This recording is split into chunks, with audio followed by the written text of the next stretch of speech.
ਵਾਹਿਗੁਰੂ ਸਾਹਿਬ ਜੀ। ਇੱਕ ਓੰਕਾਰ ਸਤਿਗੁਰ ਪ੍ਰਸਾਦ।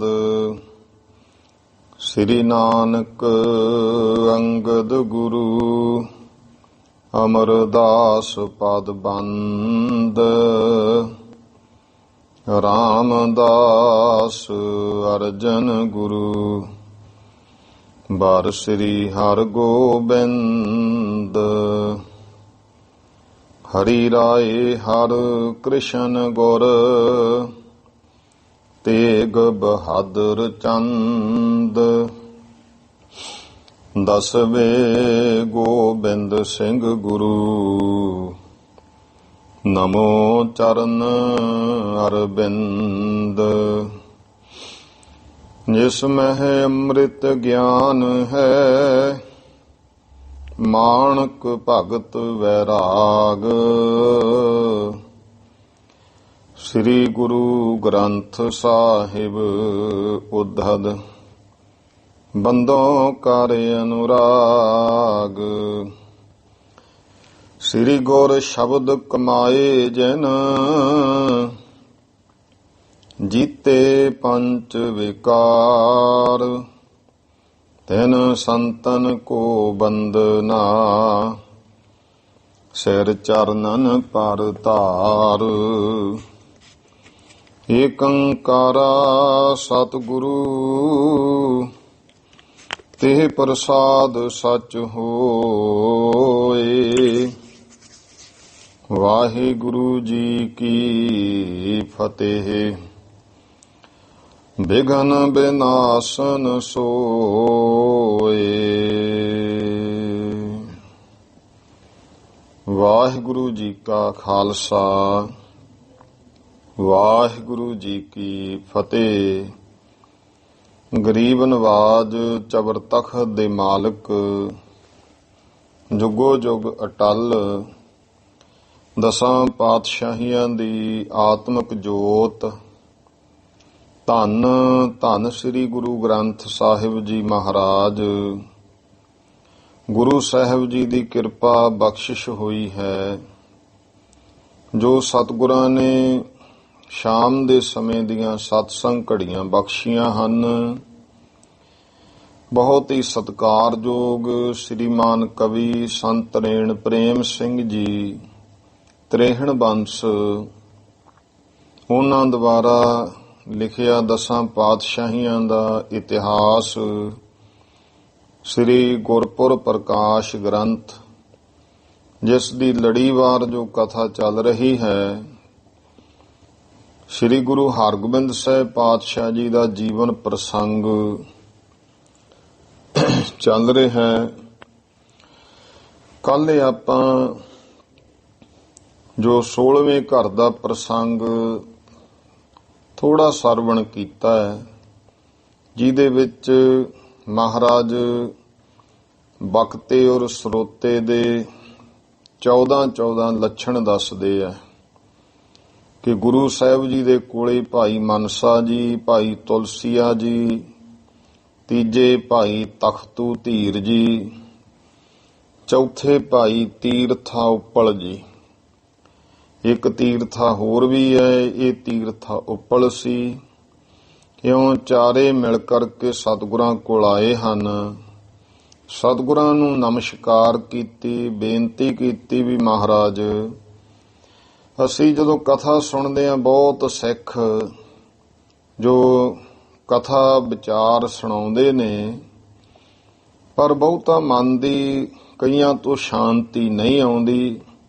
ਜਿਹੜਾ ਮਨ ਹੈ ਇੱਧਰ ਉੱਧਰ ਤੋਂ ਹਟਦਾ ਨਹੀਂ, ਟਿਕਦਾ ਨਹੀਂ। ਪਰ ਇੱਕ ਮਹਾਰਾਜ ਤੁਹਾਡੇ ਗੁਰਸਿੱਖ ਨੇ ਭਾਈ ਨਿਵਲਾ ਤੇ ਭਾਈ ਨਿਹਾਲੂ ਜੀ, ਇਹੋ ਮਹਾਰਾਜ ਜਦੋਂ ਕਥਾ ਕਰਦੇ ਆ ਉਦੋਂ ਸਤਿਗੁਰੂ ਜੀ ਵਿਕਾਰਾਂ ਦਾ ਡਰ ਪੈਦਾ ਹੁੰਦਾ ਵੀ ਵਿਕਾਰ ਮਾੜੇ ਆ। ਉਹਨਾਂ ਤੋਂ ਜਦੋਂ ਕਥਾ ਸੁਣਦੇ ਆ ਤਾਂ ਫਿਰ ਜਿਹੜੀ ਖੋਟੀ ਮੱਤ ਹੈ, ਇਹ ਵਿਕਾਰ ਹਿਰਦੇ ਤੋਂ ਦੂਰ ਹੁੰਦੇ ਨੇ, ਗੁਰਮਤਿ ਦੀ ਪ੍ਰਾਪਤੀ ਚਿੱਤ ਵਿੱਚ ਹੁੰਦੀ ਹੈ। ਇਸ ਤਰ੍ਹਾਂ ਬੇਅੰਤ ਗੁਣ ਹਿਰਦੇ ਦੇ ਵਿੱਚ ਪ੍ਰਗਟ ਹੋ ਜਾਂਦੇ ਆ।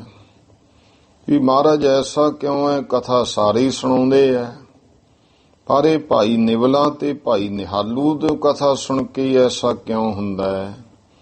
ਗੁਰੂ ਮਹਾਰਾਜ ਕਹਿਣ ਲੱਗੇ ਚਾਰੇ ਗੁਰਸਿੱਖਾਂ ਨੂੰ, ਭਾਈ ਮਨਸਾ, ਭਾਈ ਤੁਲਸੀਆ, ਭਾਈ ਤਖਤੂ, ਭਾਈ ਤੀਰਥਾ ਉੱਪਲ ਨੂੰ, ਮਹਾਰਾਜ ਕਹਿੰਦੇ ਗੁਰਸਿੱਖੋ, ਜੋ ਭਾਈ ਗੁਰੂ ਦਾ ਸ਼ਬਦ ਹੈ ਨਾ, ਇਹ ਅੰਮ੍ਰਿਤ ਸਮਾਨ ਬਹੁਤ ਮਹਾਨ ਹੈ, ਤੇ ਇਹਨੂੰ ਹੁਣ ਸੁਣਾਉਣ ਵਾਲਾ ਜਿਹੜਾ ਵਕਤ ਹੈ ਉਹਦੇ ਵਿੱਚ 14 ਗੁਣ ਹੋਣੇ ਚਾਹੀਦੇ ਆ। ਤੇ ਇਉਂ ਗਿਆਨ ਪਾ ਕੇ ਫਿਰ ਜਿਹੜਾ ਕੋਈ ਉਸ ਵਕਤੇ ਤੋਂ ਸੁਣੇਗਾ, ਕਥਾ ਸੁਣੇਗਾ, ਫਿਰ ਉਹ ਸਰੋਤੇ ਵਿੱਚ ਵੀ 14 ਗੁਣ ਪ੍ਰਗਟ ਹੋ ਜਾਂਦੇ ਆ।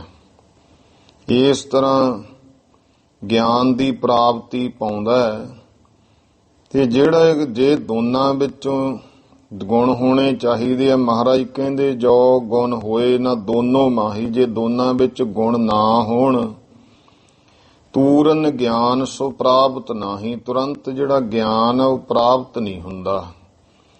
ਫਿਰ ਕਹਿੰਦੇ ਮਹਾਰਾਜ ਕਹਿੰਦੇ ਭਾਈ ਜੇ ਵਕਤੇ ਵਿੱਚ ਕਥਾ ਕਰਨ ਵਾਲੇ ਵਿੱਚ ਹੀ 14 ਗੁਣ ਹੋਣ ਨਾ, ਤਾਂ ਵੀ ਸਰੋਤੇ ਨੂੰ ਸੁਣ ਸੁਣ ਕੇ ਉਹ ਗੁਣ ਪ੍ਰਾਪਤ ਹੋ ਜਾਂਦੇ ਨੇ, ਉਹਦੇ ਵਿੱਚ ਵੀ 14 ਗੁਣ ਆ ਜਾਂਦੇ ਆ। ਤਾਂ ਇਹਨਾਂ ਗੁਰਸਿੱਖਾਂ ਨੇ ਪੁੱਛਿਆ ਵੀ ਮਹਾਰਾਜ ਕਿਰਪਾ ਕਰਕੇ ਹੁਣ ਇਹ ਦੱਸੋ ਜਿਹੜੇ ਉਹ 14 ਗੁਣ ਨੇ ਉਹ ਕਿਹੜੇ ਹਨ।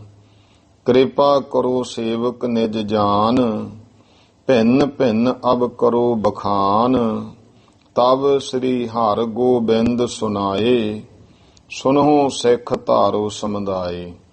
ਤੇ ਆਪਾਂ 8-10 ਵਕਤੇ ਦੇ ਗੁਣਾਂ ਤੱਕ ਵਿਚਾਰ ਕਰ ਲਈ ਸੀ, ਪਰ ਅੱਜ ਆਪਾਂ ਪਹਿਲੇ ਹੀ ਗੁਣ ਤੋਂ ਫਿਰ ਕਥਾ ਉਵੇਂ ਆਰੰਭ ਕਰਾਂਗੇ, ਤਾਂ ਕਿ ਇੱਕ ਦਿਨ ਦੀ ਕਥਾ ਦੇ ਵਿੱਚ ਵਕਤੇ ਔਰ ਸਰੋਤੇ ਦੇ ਗੁਣ ਜਿਹੜੇ ਆ 14 ਉਹ ਆ ਜਾਣ, ਤੇ ਸੁਣਨ ਵਾਲਾ ਇਹ ਇੱਕ ਦਿਨ ਕਥਾ ਵਿੱਚ ਫਿਰ ਉਹਦੇ ਪ੍ਰਸੰਗ ਪੂਰਾ ਸਮਝ ਆ ਜਾਂਦਾ ਹੈ। ਤੋ ਸਤਿਗੁਰੂ ਜੀ ਨੇ ਜਿਹੜੇ ਭਾਈ ਪਹਿਲਾਂ ਵਕਤੇ ਦੇ ਗੁਣ ਦੱਸੇ, ਕੁਝ ਆਪਾਂ ਵਿਚਾਰੇ, ਆਪਾਂ ਦੁਆਰ ਇੱਥੋਂ ਫੇਰ ਸ਼ੁਰੂ ਕਰੀਏ। ਪ੍ਰੇਮ ਤੇ ਸਤਿਕਾਰ ਦੇ ਨਾਲ ਕਥਾ ਸਰਵਣ ਕਰੋ ਜੀ। ਸਤਨਾਮ ਸ੍ਰੀ ਵਾਹਿਗੁਰੂ ਸਾਹਿਬ ਜੀ। ਪ੍ਰਥਮ ਰਾਗ ਮਈ ਸੁੰਦਰ ਬਾਨ। ਮਹਾਰਾਜ ਕਹਿੰਦੇ ਜਿਹੜਾ ਵਕਤਾ ਹੈ ਨਾ, ਪਹਿਲਾ ਗੁਣ ਉਹਦੇ ਵਿੱਚ ਕਿ ਜਿਹੜੀ ਉਹਦੀ ਬਾਣੀ ਹੈ, ਬੋਲ ਹੈ ਰਾਗਮਈ, ਤੇ ਸੋਹਣੀ ਬਾਣੀ ਹੋਵੇ, ਸੁੰਦਰ ਹੋਵੇ। ਬ੍ਰਿੰਦ ਸ਼ਬਦ ਕੇ ਪਦ ਕੋ ਜਾਨੀ। ਹੁਣ ਪਹਿਲਾਂ ਤਾਂ ਪ੍ਰਥਮ ਰਾਗਮਈ ਸੁੰਦਰ ਬਾਣੀ, ਪ੍ਰਥਮ ਜਿਹੜਾ ਸਭ ਤੋਂ ਪਹਿਲਾਂ ਰਾਗਮਈ ਸੋਹਣੀ ਬਾਣੀ ਹੋਵੇ।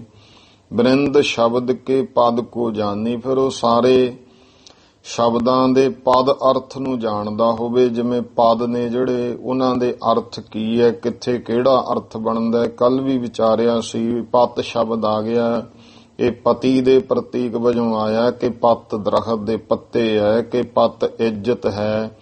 ਇਸੇ ਤਰ੍ਹਾਂ ਹੀ ਜਿਵੇਂ ਪੂਤ ਹੈ, ਪੂਤ ਪੁੱਤਰ ਨੂੰ ਵੀ ਕਿਹਾ, ਪੂਤ ਬੇੜੇ ਨੂੰ ਵੀ ਕਿਹਾ, ਤੇ ਪੂਤ ਪਵਿੱਤਰ ਨੂੰ ਵੀ ਕਿਹਾ ਹੈ। ਇਉਂ ਵੱਖ-ਵੱਖ ਅਰਥਾਂ ਵਿੱਚ ਭਾਵ ਕਿ ਸ਼ਬਦ ਦੇ ਪਦ ਅਰਥ ਦਾ ਵੀ ਗਿਆਨ ਹੋਵੇ, ਉਹ ਵੀ ਜਾਣਦਾ ਹੋਵੇ। ਸਰੋਤੇ ਜਿਤੇ ਤਿਤੀ ਧੁਨ ਕਰੈ। ਫਿਰ ਭਾਈ ਜਿੰਨੇ ਕੁ ਸਰੋਤੇ ਹਨ ਉਨੀ ਕੁ ਉਹ ਆਵਾਜ਼ ਕਰੇ। ਇਹ ਹੈ ਕਈ ਵਾਰ ਸਰੋਤੇ ਜ਼ਿਆਦਾ, ਆਵਾਜ਼ ਥੋੜੀ ਹੈ, ਪਹੁੰਚੇ ਨਾ ਫਿਰ ਵੀ ਔਖਾ ਹੈ। ਸਰੋਤੇ ਥੋੜੇ ਬੈਠੇ ਹੈ, ਉੱਚੀ ਬਹੁਤਾ ਬੋਲਦਾ, ਫਿਰ ਵੀ ਉਹ ਰਸ ਨਹੀਂ ਬਣਦਾ ਹੈ। ਜਿੰਨੇ ਕੁ ਸਰੋਤੇ ਹਨ ਉਤਨੀ ਕੁ ਭਾਈ ਧੁਨ ਆਵਾਜ਼ ਕਰੇ।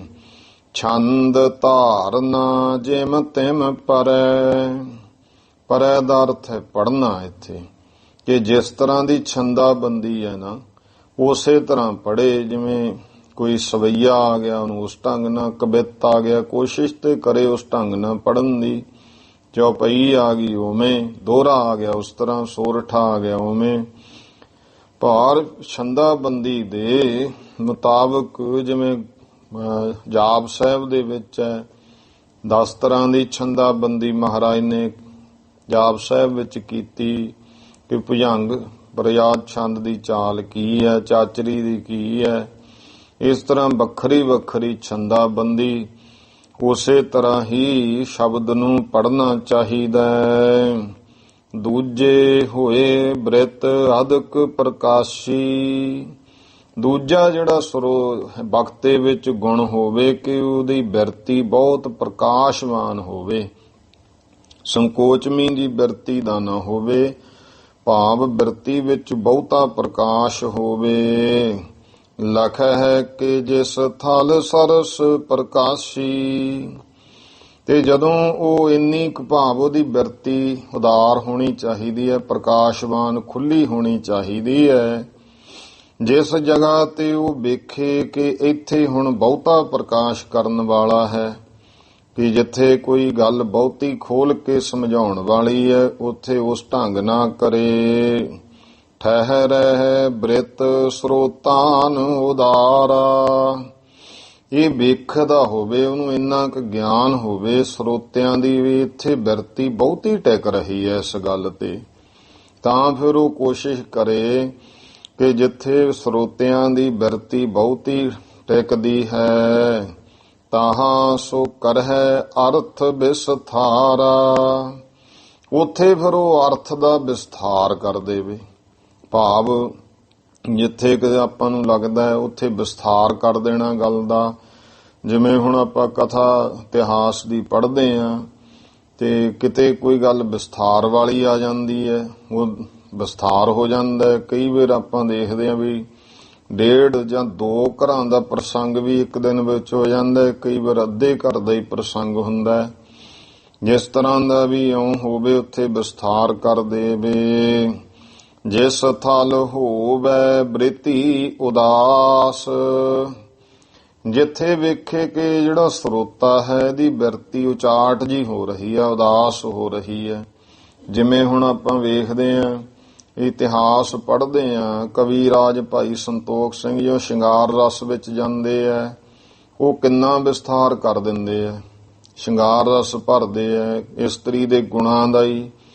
ਫਿਰ ਉੱਥੇ ਜੇ ਹੁਣ ਸਰੋਤੇ ਦਾ ਮਨ ਉਚਾਟ ਹੋਣ ਜਾਂ ਲੱਗ ਜਾਂਦਾ ਕਿ ਐਂ ਸੀ, ਆਹ ਕੋਈ ਧਾਰਿਆ ਹੋਇਆ ਸੀ, ਐਂ ਫੁੱਲ ਆਏ, ਵਿਆਹ ਸ਼ਾਦੀ ਦਾ ਜਦੋਂ ਉਹ ਬਰਾਤ ਹੀ ਚੜਾਉਂਦੇ ਆ ਕਿੰਨਾ ਕੁਛ ਗਿਣ ਦਿੰਦੇ ਆ, ਤਾਂ ਉੱਥੇ ਫਿਰ ਕੋਸ਼ਿਸ਼ ਕਰਨੀ, ਕਿਉਂਕਿ ਕਈ ਵਾਰ ਉਹ ਇਸਤਰੀ ਦੇ ਸ਼ਿੰਗਾਰ ਰਸ ਦਾ ਹੀ ਕਿ ਉਹਦੀਆਂ ਅੱਖਾਂ ਇਹੋ ਜਿਹੀਆਂ ਸੀ, ਉਹਦੇ ਬਾਹਾਂ ਇਸ ਤਰ੍ਹਾਂ ਦੀਆਂ, ਕੱਦ ਇਹੋ ਜਿਹਾ, ਲੱਕ ਇਹੋ ਜਿਹਾ, ਉਹ ਕਈ ਵਾਰ ਸੁਣਨ ਵਾਲਾ ਫਿਰ ਹੋਰ ਪਾਸੇ ਨੂੰ ਬਿਰਤੀ ਲੈਣ ਦਾ ਕੀ ਸੁਣਾਈ ਜਾਂਦੇ ਆ, ਉਹਨੂੰ ਫਿਰ ਥੋੜਾ ਜਿਹਾ ਸੰਕੋਚ ਨਾਲ ਸੁਣਾ ਕੇ ਵੀ ਬਿਰਤੀ ਨਾ ਖਾ ਉਦਾਸ ਹੋਵੇ।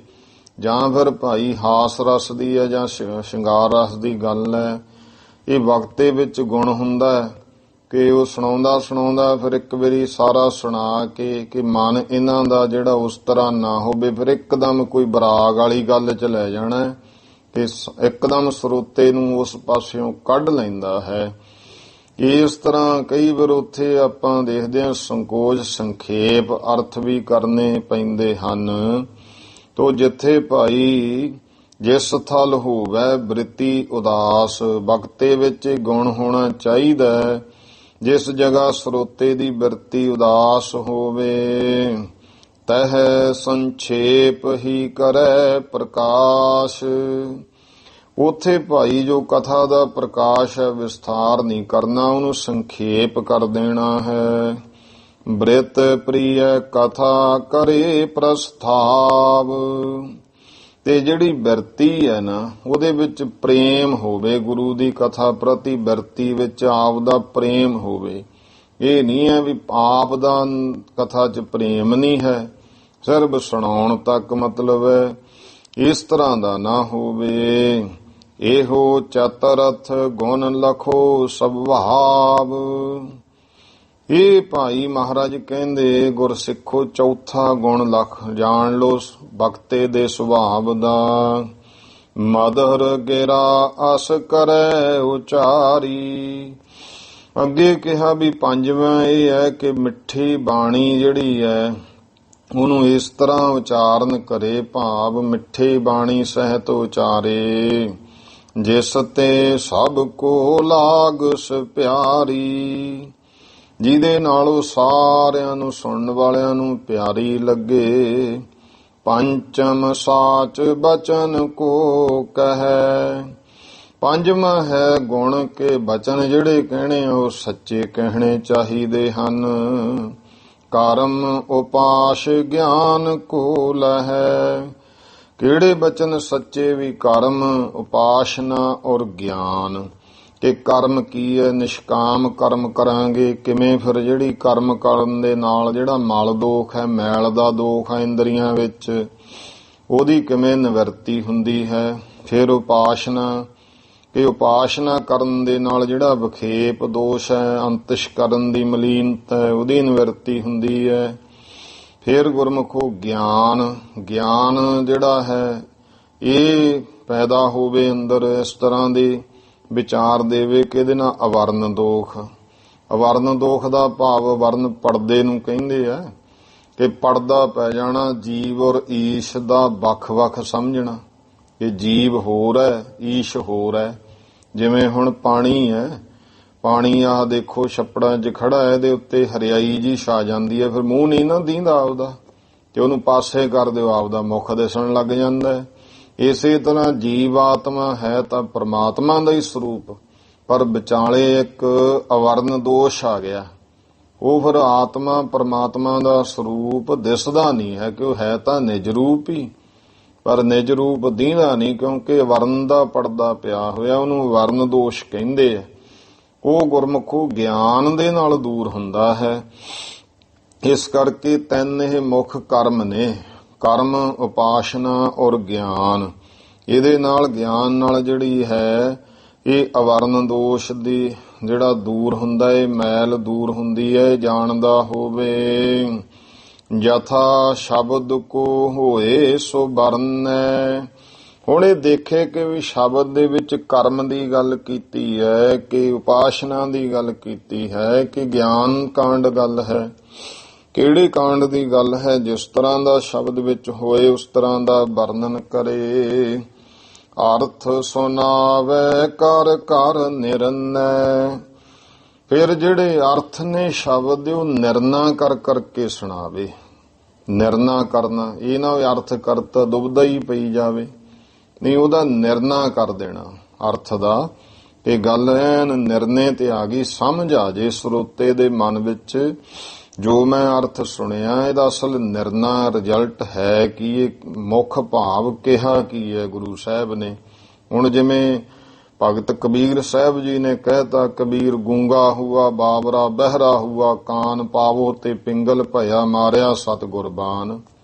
ਹੁਣ ਇਹਦੇ ਅਰਥ ਤੇ ਅੱਖਰੀ ਇਹ ਵੀ ਜਦੋਂ ਭਾਈ ਗੁਰੂ ਨੇ ਬਾਣ ਮਾਰਿਆ ਪੈਰਾਂ ਤੋਂ ਮੈਂ ਪਿੰਗਲਾ ਹੋ ਗਿਆ, ਤੇ ਜਿਹੜਾ ਕੰਨਾਂ ਤੋਂ ਬੋਲਾ ਹੋ ਗਿਆ, ਗੂੰਗਾ ਜ਼ਬਾਨ ਤੋਂ ਮੈਂ ਗੂੰਗਾ ਹੋ ਗਿਆ। ਕਬੀਰ ਗੂੰਗਾ ਹੁਆ ਬਾਬਰਾ ਪਾਗਲ ਵੀ ਹੋ ਗਿਆ, ਬਹਿਰਾ ਹੁਆ ਕਾਨ ਕੰਨਾਂ ਤੋਂ ਬੋਲਾ ਹੋ ਗਿਆ, ਪਾਵੋ ਤੇ ਪਿੰਗਲ ਭਇਆ ਪੈਰਾਂ ਤੋਂ ਮੈਂ ਪਿੰਗਲਾ ਹੋ ਗਿਆ। ਤੇ ਸੁਣਨ ਵਾਲਾ ਗੂ ਹੈ, ਫਿਰ ਇਹ ਰਹਿ ਕੀ ਗਿਆ ਬੰਦੇ 'ਚ ਜਿਹਨੂੰ ਨਾ ਦਿਸੇ, ਨਾ ਬੋਲ ਸਕੇ, ਨਾ ਸੁਣ ਸਕੇ, ਨਾ ਤੁਰ ਸਕੇ। ਇਹ ਤਾਂ ਫਿਰ ਨਿਰਣਾ ਕੀ ਫਿਰ ਇਹਦਾ ਕਰਨਾ ਹੈ? ਇਹਦਾ ਨਿਰਣਾ ਭਾਵ ਹੈ ਕਿ ਜਦੋਂ ਗੁਰੂ ਨੇ ਬਾਣ ਮਾਰਿਆ ਹੁਣ ਇਹ ਰਸਨਾ ਨਿੰਦਿਆ ਵੱਲੋਂ ਗੁੰਗੀ ਹੋ ਗਈ, ਜਸ ਕਰਨ ਲੱਗੀ। ਕਬੀਰ ਗੂੰਗਾ ਹੁਆ ਬਾਬਰਾ, ਬਾਬਰਾ ਕੀ ਇਹ ਪਾਵਨ, ਇਹ ਸੰਸਾਰ ਵੱਲੋਂ ਬੌਰਾ ਹੋ ਗਿਆ, ਹੁਣ ਸੁਰਤੀ ਸੰਸਾਰ ਵੱਲ ਨਹੀਂ ਖਿੱਚੀ ਜਾਂਦੀ। ਬਹਿਰਾ ਹੁਆ ਕਾਨ, ਕੰਨ ਬੋਲੇ ਹੋ ਗਏ, ਭਾਵ ਨਿਰਣਾ ਕੀ ਹੈ ਕਿ ਕੰਨ ਹੁਣ ਹਰੀ ਜਸ ਸੁਣਦੇ ਆ, ਦੁਨੀਆ ਦੇ ਰਸ-ਕਸ ਦੀਆਂ ਨਿੰਦਿਆ ਦੀਆਂ ਗੱਲਾਂ, ਜਿਹੜੀ ਝੂਠੀ ਉਸਤਤ ਜਾਂ ਨਿੰਦਾ, ਉਹਨੂੰ ਸੁਣਨ ਦਾ ਰਸ ਨਹੀਂ ਇਹਨਾਂ ਵਿੱਚ, ਕੱਚਾ ਰਸ ਨਹੀਂ ਰਿਹਾ, ਉਧਰੋਂ ਬੋਲੇ ਹੋ ਗਏ। ਪਾਵੋ ਤੇ ਪਿੰਗਲ ਭਇਆ, ਪੈਰਾਂ ਤੋਂ ਪਿੰਗਲਾ ਹੋਣਾ ਭਾਵ ਕੀ ਹੈ ਕਿ ਹੁਣ ਇਹ ਪੈਰ ਸਤਸੰਗ ਵੱਲ ਤਾਂ ਜਾਂਦੇ ਆ, ਵਿਸ਼ੇ ਵਿਕਾਰ ਕਮਾਉਣ, ਨਸ਼ਿਆਂ ਵਿਸ਼ਿਆਂ ਮਾੜੇ ਕੰਮਾਂ ਵੱਲ ਨੂੰ ਨਹੀਂ ਦੌੜਦੇ, ਉਧਰੋਂ ਪਿੰਗਲੇ ਹੋ ਗਏ। ਇਹ ਹੋ ਗਿਆ ਨਾ ਨਿਰਣਾ। ਜਦੋਂ ਨਿਰਣਾ ਹੋ ਗਿਆ ਗੱਲ ਸਮਝ ਆ ਜਾਂਦੀ ਹੈ। ਇਸ ਤਰ੍ਹਾਂ ਮਹਾਰਾਜ ਕਹਿੰਦੇ ਭਾਈ ਉਹ ਜੋ ਹੈ ਅਰਥ ਸੁਣਾਵੇ ਕਰ ਕਰ ਨਿਰਣੈ, ਨਿਰਣੇ ਕਰ ਕਰਕੇ ਅਰਥ ਸੁਣਾਵੇ। ਖਾਸਟ ਸੰਦੇਹ ਛੇਦਨੋ ਮਾਨ। 6ਵਾਂ ਗੁਣ ਬਖਤੇ ਵਿੱਚ ਹੋਣਾ ਚਾਹੀਦਾ ਹੈ ਕਿ ਜਿਹੜਾ ਸੰਸਾ ਹੈ ਉਹਨੂੰ ਛੇਦਣ, ਉਹਨੂੰ ਕੱਟਣ ਵਾਲਾ ਹੋਵੇ। ਜਿਹੜਾ ਸੰਸਾ ਪੈ ਜੇ, ਕੋਈ ਸਰੋਤੇ ਨੂੰ ਸੁਣਦਿਆਂ ਸ਼ੰਕਾ ਹੀ ਪੈ ਗਿਆ ਤੇ ਉਹਨੂੰ ਫਿਰ ਉਸ ਤਰ੍ਹਾਂ ਕੋਸ਼ਿਸ਼ ਕਰੇ ਕਿ ਸਰੋਤੇ ਨੂੰ ਸ਼ੰਕਾ ਨਾ ਹੋ ਜੇ। ਇਹਨੂੰ ਹੁਣ ਕੱਟ ਦਈਏ, ਇੱਥੇ ਸ਼ੰਕੇ ਨੂੰ ਨਾਲ ਹੀ ਦੂਰ ਕਰ ਦਈਏ। ਕਈ ਵਾਰ ਬਾਣੀ ਦੇ ਅਸੀਂ ਅਰਥ ਸੁਣਦੇ ਆ ਕਿ ਆਉਂਦਾ ਹੀ ਆਹ ਜਗ੍ਹਾ ਤੇ ਬਾਣੀ ਨੇ ਇਸ ਤਰ੍ਹਾਂ ਕਿਹਾ, ਦੂਜੇ ਪਾਸੇ ਇਉਂ ਲੱਗਦਾ ਜੀ ਜਿਵੇਂ ਉਲਟ ਗੱਲ ਹੋ ਗਈ ਹੁੰਦੀ ਹੈ। ਤਾਂ ਫਿਰ ਉੱਥੇ ਦੱਸਣਾ ਹੈ ਸਾਰੀ ਗੱਲ ਕਿ ਨਹੀਂ ਭਾਈ ਹੈ ਤਾਂ ਇੱਕੋ ਹੀ ਗੱਲ। ਤੇ ਹੁਣ ਇੱਕ ਪਾਸੇ ਤਾਂ ਮਹਾਰਾਜ ਕਹਿੰਦੇ ਨੇ ਕਿ ਰਸਨਾ ਨਾਲ ਬੋਲੋ, ਬਾਣੀ ਪੜੋ, ਅਰਦਾਸ ਕਰੋ। ਤੇ ਇੱਕ ਪਾਸੇ ਕਹਿਤਾ ਬਿਨ ਬੋਲਿਆ ਸਭ ਕੁਛ ਜਾਣਦਾ, ਕਿਸੇ ਆਗੇ ਕੀਚੈ ਅਰਦਾਸ। ਹੁਣ ਜੇ ਇੱਥੇ ਆ ਕੇ ਵੀ ਨਾਲੇ ਕਹਿੰਦੇ ਜੀ ਅਰਦਾਸ ਕਰਨੀ ਚਾਹੀਦੀ ਹੈ, ਨਾਲੇ ਬਾਣੀ 'ਚ ਲਿਖਿਆ ਉਹਦਾ ਬਿਨਾਂ ਬੋਲੇ ਤੋਂ ਹੀ ਜਾਣਦਾ, ਕਿਹਦੇ ਅੱਗੇ ਅਰਦਾਸ ਕਰਦਾ। ਇਹ ਨਿਰਣਾ ਕਰਨਾ ਪਊ ਨਾ ਕਿ ਗੱਲ ਕੀ ਆ। ਸੰਸਾ ਜਿਹੜਾ ਨਿਵਰਤ ਕਰਨਾ ਪੈਣਾ ਹੈ ਕਿ ਭਾਈ ਇਹ ਹਰ ਇੱਕ ਦਾ ਅਧਿਕਾਰੀ ਪੁਰਸ਼ ਦੀ ਗੱਲ ਹੈ। ਇੱਕ ਹੁਣ ਅਧਿਕਾਰੀ ਉਸੇ ਤਰ੍ਹਾਂ ਉਹਨੂੰ ਰਸਨਾ ਨਾ ਜਪਣਾ ਪਊ। ਇੱਕ ਅਧਿਕਾਰੀ ਹੈ ਜਿਹੜਾ ਸਤਸੰਗ ਕਰਦਿਆਂ ਦੀ ਅਵਸਥਾ ਹੋ ਗਈ, ਉਹਨੂੰ ਫਿਰ ਉਸੇ ਤਰ੍ਹਾਂ ਉਹ ਸੁਰਤੀ ਕਰਕੇ ਜਪੇਗਾ। ਇਸੇ ਤਰ੍ਹਾਂ ਅਰਦਾਸ ਬੇਨਤੀ ਦਾ ਹੈ, ਹਰ ਇੱਕ ਦਾ ਅਧਿਕਾਰੀ ਹੈ। ਜਿਵੇਂ ਸਕੂਲ ਦੇ ਵਿੱਚ ਹੈ, ਇੱਕ ਪਹਿਲੀ ਕਲਾਸ ਹੈ, ਇੱਕ 10ਵੀਂ ਹੈ, ਵੱਖ-ਵੱਖ ਸਿੱਖਿਆ ਦੋਨਾਂ ਨੂੰ ਇੱਕੋ ਜੀ ਤਾਂ ਨਹੀਂ ਹੋ ਸਕਦੀ।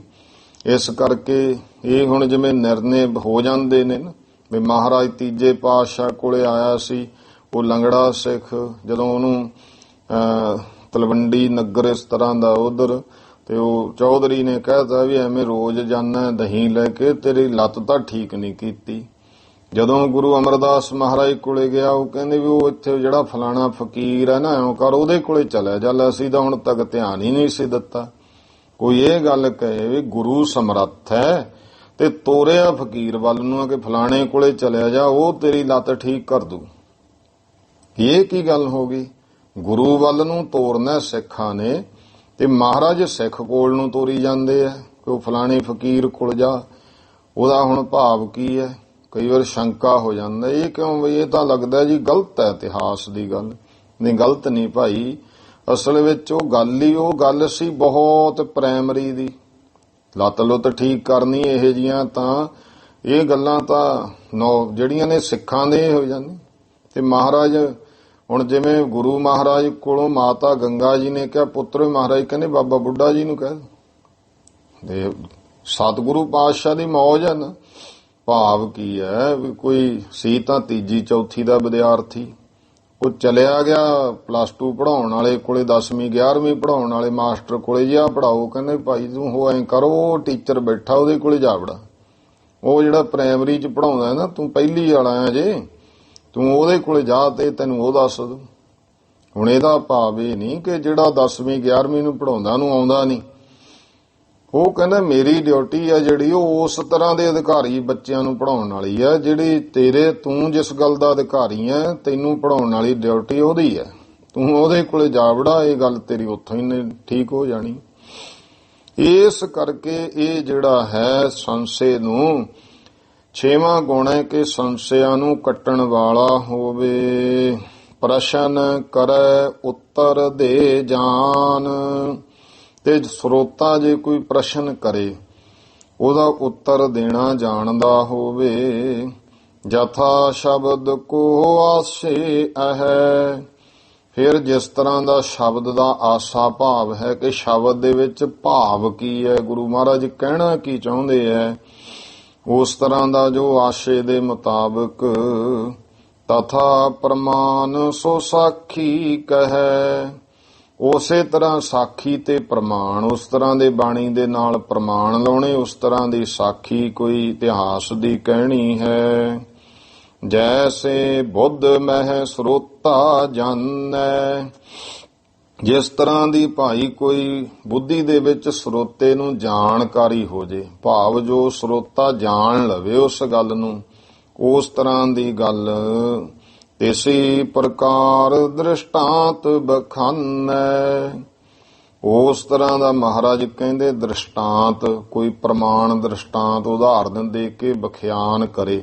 ਹੁਣ ਸਰੋਤੇ ਬੈਠੇ ਜਿਸ ਤਰ੍ਹਾਂ ਦੇ, ਮੰਨ ਲਓ ਹੁਣ ਖੇਤੀਬਾੜੀ ਜਾਂ ਪਿੰਡਾਂ 'ਚ ਰਹਿਣ ਵਾਲੇ ਸਰੋਤੇ ਬੈਠੇ, ਉਹਨਾਂ ਨੂੰ ਫਿਰ ਉਹੇ ਜਿਹੀਆਂ ਉਦਾਹਰਨਾਂ ਦੇਣੀਆਂ ਪੈਣਗੀਆਂ ਜਿਹੜੇ ਕੋਈ ਖੇਤੀਬਾੜੀ, ਕੋਈ ਹੋਰ ਇਸ ਕਿਰਤ ਦੀਆਂ। ਜਿਵੇਂ ਮਹਾਰਾਜ ਨੇ ਦੇਖੋ, ਜੇ ਤਾਂ ਕਿਰਸਾਨ ਆ ਕੇ ਕਹੇ ਤਾਂ ਮਨਹਾਲੀ ਕਿਰਸਾਨੀ ਕਰਨੀ, ਜੇ ਗੁਰਮੁਖੋ ਕੋਈ ਦੁਕਾਨਦਾਰ ਆ ਗਿਆ ਤਾਂ ਕਹੇ ਤਾਂ ਹਾਣ ਹੱਟ ਕਰ ਯਾਰ ਜਾ, ਹੱਟੀ ਦਾ ਉਦਾਹਰਨ ਦੇਤੀ। ਜੇ ਕੋਈ ਵਪਾਰੀ ਆ ਗਿਆ ਉਹਨੂੰ ਉਸ ਤਰ੍ਹਾਂ ਦੀ ਸੁਣ ਸਾਸਤ ਸੌਦਾਗਰੀ, 7 ਘੋੜੇ ਲੈ ਚੱਲ। ਤੇ ਜੇ ਨੌਕਰੀ ਵਾਲਾ ਆ ਗਿਆ ਤਾਂ ਉਹਨੂੰ ਉਸ ਤਰ੍ਹਾਂ ਦਾ ਪ੍ਰਮਾਣ ਦਿੱਤਾ ਗੁਰੂ ਪਾਤਸ਼ਾਹ ਮਹਾਰਾਜ ਨੇ। ਭਾਵ ਉਹੇ ਜੇ ਦ੍ਰਿਸ਼ਟਾਂਤ ਦਿੱਤੇ, ਜਿਸ ਤਰ੍ਹਾਂ ਦਾ ਕੋਈ ਕਿਰਤ ਵਿਹਾਰ ਹੁੰਦਾ ਸੀ ਮਹਾਰਾਜ ਵੇਖ ਲੈਂਦੇ ਸੀ ਇੱਥੋਂ ਦੇ ਲੋਕ ਕਿਰਤ ਕਿਹੋ ਜੀ ਕਰਦੇ ਆ, ਉਹੇ ਜੇ ਪ੍ਰਮਾਣ ਦ੍ਰਿਸ਼ਟਾਂਤ ਦਿੰਦੇ। ਕਹਿੰਦੇ ਜਿਹੋ ਜੀ ਜਿਹੜਾ ਸਰੋਤਾ ਬੁੱਧ ਦੇ ਵਿੱਚ ਗੱਲ ਜਾਣ ਲਵੇ ਉਹੇ ਜਿਹਾ ਭਾਈ ਦ੍ਰਿਸ਼ਟਾਂਤ ਕਹੇ। ਇਹ 6ਵਾਂ ਗੁਣ ਹੈ। ਸਪਤਮ ਗਿਆਤ ਸਕਲ ਮਤ ਕੇਰੋ। 7ਵਾਂ ਗੁਣ ਹੋਵੇ ਕਿ ਉਹਨੂੰ ਸਾਰੇ ਮਤਾਂ ਦਾ ਗਿਆਨ ਹੋਵੇ। ਇਹ ਜੋ ਭਾਈ ਆ ਬੁੱਧ ਮਤ ਕੀ ਕਹਿੰਦਾ, ਫਲਾਣਾ ਮਤ ਕੀ ਕਹਿੰਦਾ, ਜੈਨੀ ਕੀ ਕਹਿੰਦੇ ਆ, ਹਿੰਦੂ ਮਤ ਕੀ ਕਹਿੰਦਾ, ਮੁਸਲਿਮ ਮਤ ਕੀ ਕਹਿੰਦਾ, ਈਸਾਈ ਕੀ ਕਹਿੰਦੇ ਆ, ਇਹਨਾਂ ਬਾਰੇ ਵੀ ਪੜ੍ਹੇ, ਗਿਆਨ ਹੋਵੇ। ਹੁਣ ਤਾਂ ਕਹਿੰਦੇ ਆ ਤਾਂ ਹਿੰਦੂਆਂ ਦੇ ਗ੍ਰੰਥ ਹੈ, 10ਵੇਂ ਪਾਤਸ਼ਾਹ ਨੇ ਸਾਰੇ ਲੱਥੇ ਕੀਤੇ ਗ੍ਰੰਥਾਂ ਦੇ। ਜੇ ਤੁਹਾਨੂੰ ਭਾਈ ਉਧਰ ਵੀ ਗਿਆਨ ਹੋਣਾ ਚਾਹੀਦਾ, ਫੇਰ ਹੀ ਤੁਹਾਨੂੰ ਮਹਿਮਾ ਦਾ ਪਤਾ ਲੱਗੂ ਇੱਧਰ ਕੀ ਹੈ। ਇਸ ਕਰਕੇ ਸਾਰੇ ਮਤਾਂ ਦਾ ਗਿਆਨ ਹੋਵੇ। ਸੁਨੇ ਹੋਏ ਸ਼ਾਸਤਰਨ ਕੇ ਝੇਰੋ। ਉਹਨੇ ਜਿਵੇਂ ਸ਼ਾਸਤਰਾਂ ਦੇ ਝੇੜੇ ਝਗੜੇ ਹਨ, ਉਹ ਸਾਰੇ ਜਿਵੇਂ ਧਰਮ ਗ੍ਰੰਥਾਂ ਵਿੱਚ ਕੀ ਹੈ ਉਹ ਸੁਣੇ ਹੋਣੇ ਚਾਹੀਦੇ ਹੈ। ਅਸ਼ਟਮ ਖਿਆਤ ਵਿਖੈ ਪ੍ਰਕਤੌਨ। ਹੁਣ 8ਵਾਂ ਜਿਹੜਾ ਗੁਣ ਹੈ ਖਿਆਤ, ਇਹ ਵੀ ਉਹਨੂੰ ਗਿਆਨ ਹੋਣਾ ਚਾਹੀਦਾ ਹੈ। ਖਿਆਤ ਭਾਵ ਜਿਵੇਂ 5 ਤਰ੍ਹਾਂ ਦੇ ਖਿਆਤ ਨੇ। ਭਰਮ ਹੈ, ਜਿਵੇਂ ਰੱਸੀ ਹੈ, ਉਹਦੇ ਵਿੱਚ ਖਿਆਤ ਪੈ ਗਿਆ ਕਿ ਸੱਪ ਹੈ। ਇਸ ਤਰ੍ਹਾਂ ਦੇ 5 ਤਰ੍ਹਾਂ ਦੇ ਜਿਹੜੇ ਖਿਆਤ ਨੇ ਉਹਨਾਂ ਦਾ ਗਿਆਨ ਹੋਣਾ ਚਾਹੀਦਾ ਹੈ ਕਿ ਅਸਲ ਕੀ ਹੈ। ਕਈ ਵਾਰ ਮਨੁੱਖ ਜਿਹੜਾ ਹੈ ਉਹ ਗੱਲ ਨੂੰ ਹੋਰ ਸੋਚ ਲੈਂਦਾ, ਅਸਲ ਭਾਵ ਹੋਰ ਹੁੰਦਾ। ਸੱਤ ਗੱਲ ਕੀ ਹੈ ਤੇ ਉਹਦਾ ਅਸਤ ਰੂਪ ਕੀ ਹੈ, ਇਹ 5 ਤਰ੍ਹਾਂ ਦੇ ਖਿਆਤ ਹਨ। ਤੇ ਹੁਣ ਇਹ ਬਹੁਤਾ ਵਿਸਥਾਰ ਨਹੀਂ ਕਰਨਾ। 8ਵਾਂ ਗੁਣ ਹੈ ਖਿਆਤ। ਫਿਰ ਵਿਖੈ, ਜਿਹੜੇ 5 ਜਿਵੇਂ ਵਿਸ਼ੇ ਹੈ, 5 ਜਿਹੜੇ ਆ ਗਏ ਤੱਤ ਹੋ ਗਏ, 5 ਵਿਸ਼ੇ ਹੋ ਗਏ ਅੱਗੇ 5 ਜਿਹੜਾ ਇਸ ਤਰ੍ਹਾਂ, ਜਾਂ ਗਿਆਨ ਇੰਦਰੇ, ਕਰਮ ਇੰਦਰੇ, ਇਹਨਾਂ ਦੇ ਵਿਸ਼ੇ ਕੀ ਹੈ। ਜਿਵੇਂ ਕੰਨਾਂ ਦਾ ਵਿਸ਼ਾ ਹੈ ਸੁਣਨਾ, ਜਿਹੜਾ ਸ਼ਬਦ, ਤੇ ਰਸਨਾ ਦਾ ਇਹਦਾ ਜਿਹੜਾ ਹੈ ਚਖਣਾ, ਅੱਖਾਂ ਦਾ ਵੇਖਣਾ, ਵੀ ਵੱਖ-ਵੱਖ ਵਿਸ਼ੇ ਆ ਗਏ ਨਾ। ਇਸੇ ਤਰ੍ਹਾਂ 5 ਤੱਤਾਂ ਦਾ ਬਾਤ ਪ੍ਰਕ੍ਰਿਤ, ਆ ਜਿਹੜਾ ਹੈ ਪ੍ਰਕਿਰਤੀ, ਪ੍ਰਕਤੌਨ, ਪਰਕ੍ਰਿਤੌਨ, ਪ੍ਰਕਿਰਤੀ ਤੋਂ ਹੀ ਅੱਗੇ ਔਨ ਸ਼ਬਦ ਨਾਲ ਲਾਤਾ, ਪ੍ਰਕਿਰਤੀ ਔਨ ਤੋਂ ਸ਼ਬਦ ਬਣਿਆ ਪ੍ਰਕ੍ਰਿਤੌਨ। ਭਾਵ ਕਿ ਵੀ ਜਿਵੇਂ ਉਹਦੀਆਂ ਅੱਗੇ 25 ਪ੍ਰਕਿਰਤੀਆਂ ਨੇ, 5 ਤੱਤ ਹੈ, 25 ਪ੍ਰਕਿਰਤੀਆਂ ਪਹਿਲਾਂ ਕਥਾ ਆਈ ਹੈ। ਇਹਨਾਂ ਦਾ ਗਿਆਨ ਹੋਣਾ ਚਾਹੀਦਾ ਹੈ। ਕਥਾ ਪ੍ਰਸੰਗ ਹੋਤ ਹੈ ਜੌਨ। ਤੇ ਜਿਸ ਤਰ੍ਹਾਂ ਦਾ ਵੀ ਕੋਈ ਕਥਾ ਪ੍ਰਸੰਗ ਚੱਲੇ ਉਸ ਤਰ੍ਹਾਂ ਦੀ ਉੱਥੇ ਗੱਲ ਕਰ ਸਕਦਾ ਹੋਵੇ। ਅਪਰ ਜੋ ਮਤ ਸਾਖੀ ਸੋ ਪ੍ਰਮਾਨ। ਫਿਰ ਭਾਈ ਜਿਹੜੇ ਹੋਰ ਮਤ ਨੇ ਉਹਨਾਂ ਦੇ ਨਾਲ, ਉਹਨਾਂ ਦੇ ਸਾਖੀ ਪ੍ਰਮਾਣ ਵੀ ਨਾਲ ਗੱਲ ਨੂੰ ਸਮਝਾਉਣ ਵਾਸਤੇ। ਆਸ਼ੈ ਸਮਝਨ ਕਰੈ ਬਖਾਨ। ਸ਼ਬਦ ਦੇ ਆਸ਼ੇ ਨੂੰ ਸਮਝਣ ਵਾਸਤੇ ਉਹ ਵੀ ਬਖਿਆਨ ਕਰ ਦੇਵੇ। ਜਿਵੇਂ ਹੁਣ ਸਵੇਰ ਦੀ ਕਥਾ ਵਿੱਚ ਆ ਗਿਆ ਨਾ, ਇਹ ਨਾਮ ਜਿਹੜਾ ਹੈ, ਜਿਹੜਾ ਜੁੜ ਜਾਂਦਾ ਹੈ, ਪਰਮੇਸ਼ਰ ਕਿਰਪਾ ਕਰਦਾ ਆਪਣੇ ਪਿਆਰਿਆਂ ਤੇ, ਤੇ ਉੱਥੇ ਫਿਰ ਗੱਲ ਆ ਗਈ ਵੀ ਦੇਖੋ ਨਾਮ ਦੇ ਤਾਕਤ ਕਿੱਡੀ ਹੈ। ਹਰਨਾਕਸ਼ ਦਾ ਵੱਧ ਕੀਤਾ, ਪ੍ਰਹਿਲਾਦ ਨੂੰ ਉਧਾਰਿਆ, ਤਾਂ ਪ੍ਰਹਿਲਾਦ ਭਗਤ ਨੇ ਬੇਨਤੀ ਕਰਤੀ ਵੀ ਪਰਮੇਸ਼ਰ ਇਹੀ ਮੰਗ ਹੈ ਕਿ ਜਿਹੇ ਜਿਹਾ ਵੀ ਸੀ ਮੇਰਾ ਪਿਤਾ, ਕਿਰਪਾ ਕਰਕੇ ਇਹਦਾ ਉਧਾਰ ਕਰ ਦੇ। ਤਾਂ ਉੱਥੇ ਭਗਵਾਨ ਕਹਿੰਦਾ ਵੀ ਇਹ ਤੂੰ ਮੰਗ ਮੰਗੀ ਵੀ ਤੇ ਨਾ ਵੀ ਮੰਗੀ, ਇਹਦਾ ਕੀ ਹੈ? ਤੂੰ ਇੱਕ ਪਿਤਾ ਦੀ ਗੱਲ ਕਰਦਾ ਜਿਹੜਾ ਭਗਤੀ ਕਰਨ ਲੱਗ ਜੇ, ਨਾਮ ਨਾਲ ਜੁੜਦੇ, ਉਹਦੀਆਂ ਤਾਂ 21 ਕੁੱਲਾਂ ਤਰ ਜਾਂਦੀਆਂ। 21 ਕੁੱਲਾਂ ਜੁਣ ਪਿਓ ਤੇਰਾ ਕਿਹੜਾ ਪਾਸੇ ਰਹਿ ਗਿਆ, ਵਿੱਚ ਹੀ ਹੈ। ਇਸ ਕਰਕੇ ਕਿੱਡੀ ਵੱਡੀ ਹੈ ਭਗਤ ਪ੍ਰਹਿਲਾਦ ਦੀਆਂ 21 ਕੁੱਲਾਂ ਤਾਰਤੀਆਂ ਪਰਮੇਸ਼ਰ ਨੇ, ਤਾਂ ਵਿੱਚ ਹੀ ਉਹ ਤਰ ਗਿਆ, ਚਾਹੇ ਦੁਸ਼ਟੀ ਸੀ ਪਰ ਭਗਤੀ ਕਰਨ ਦਾ ਫਲ ਹੈ।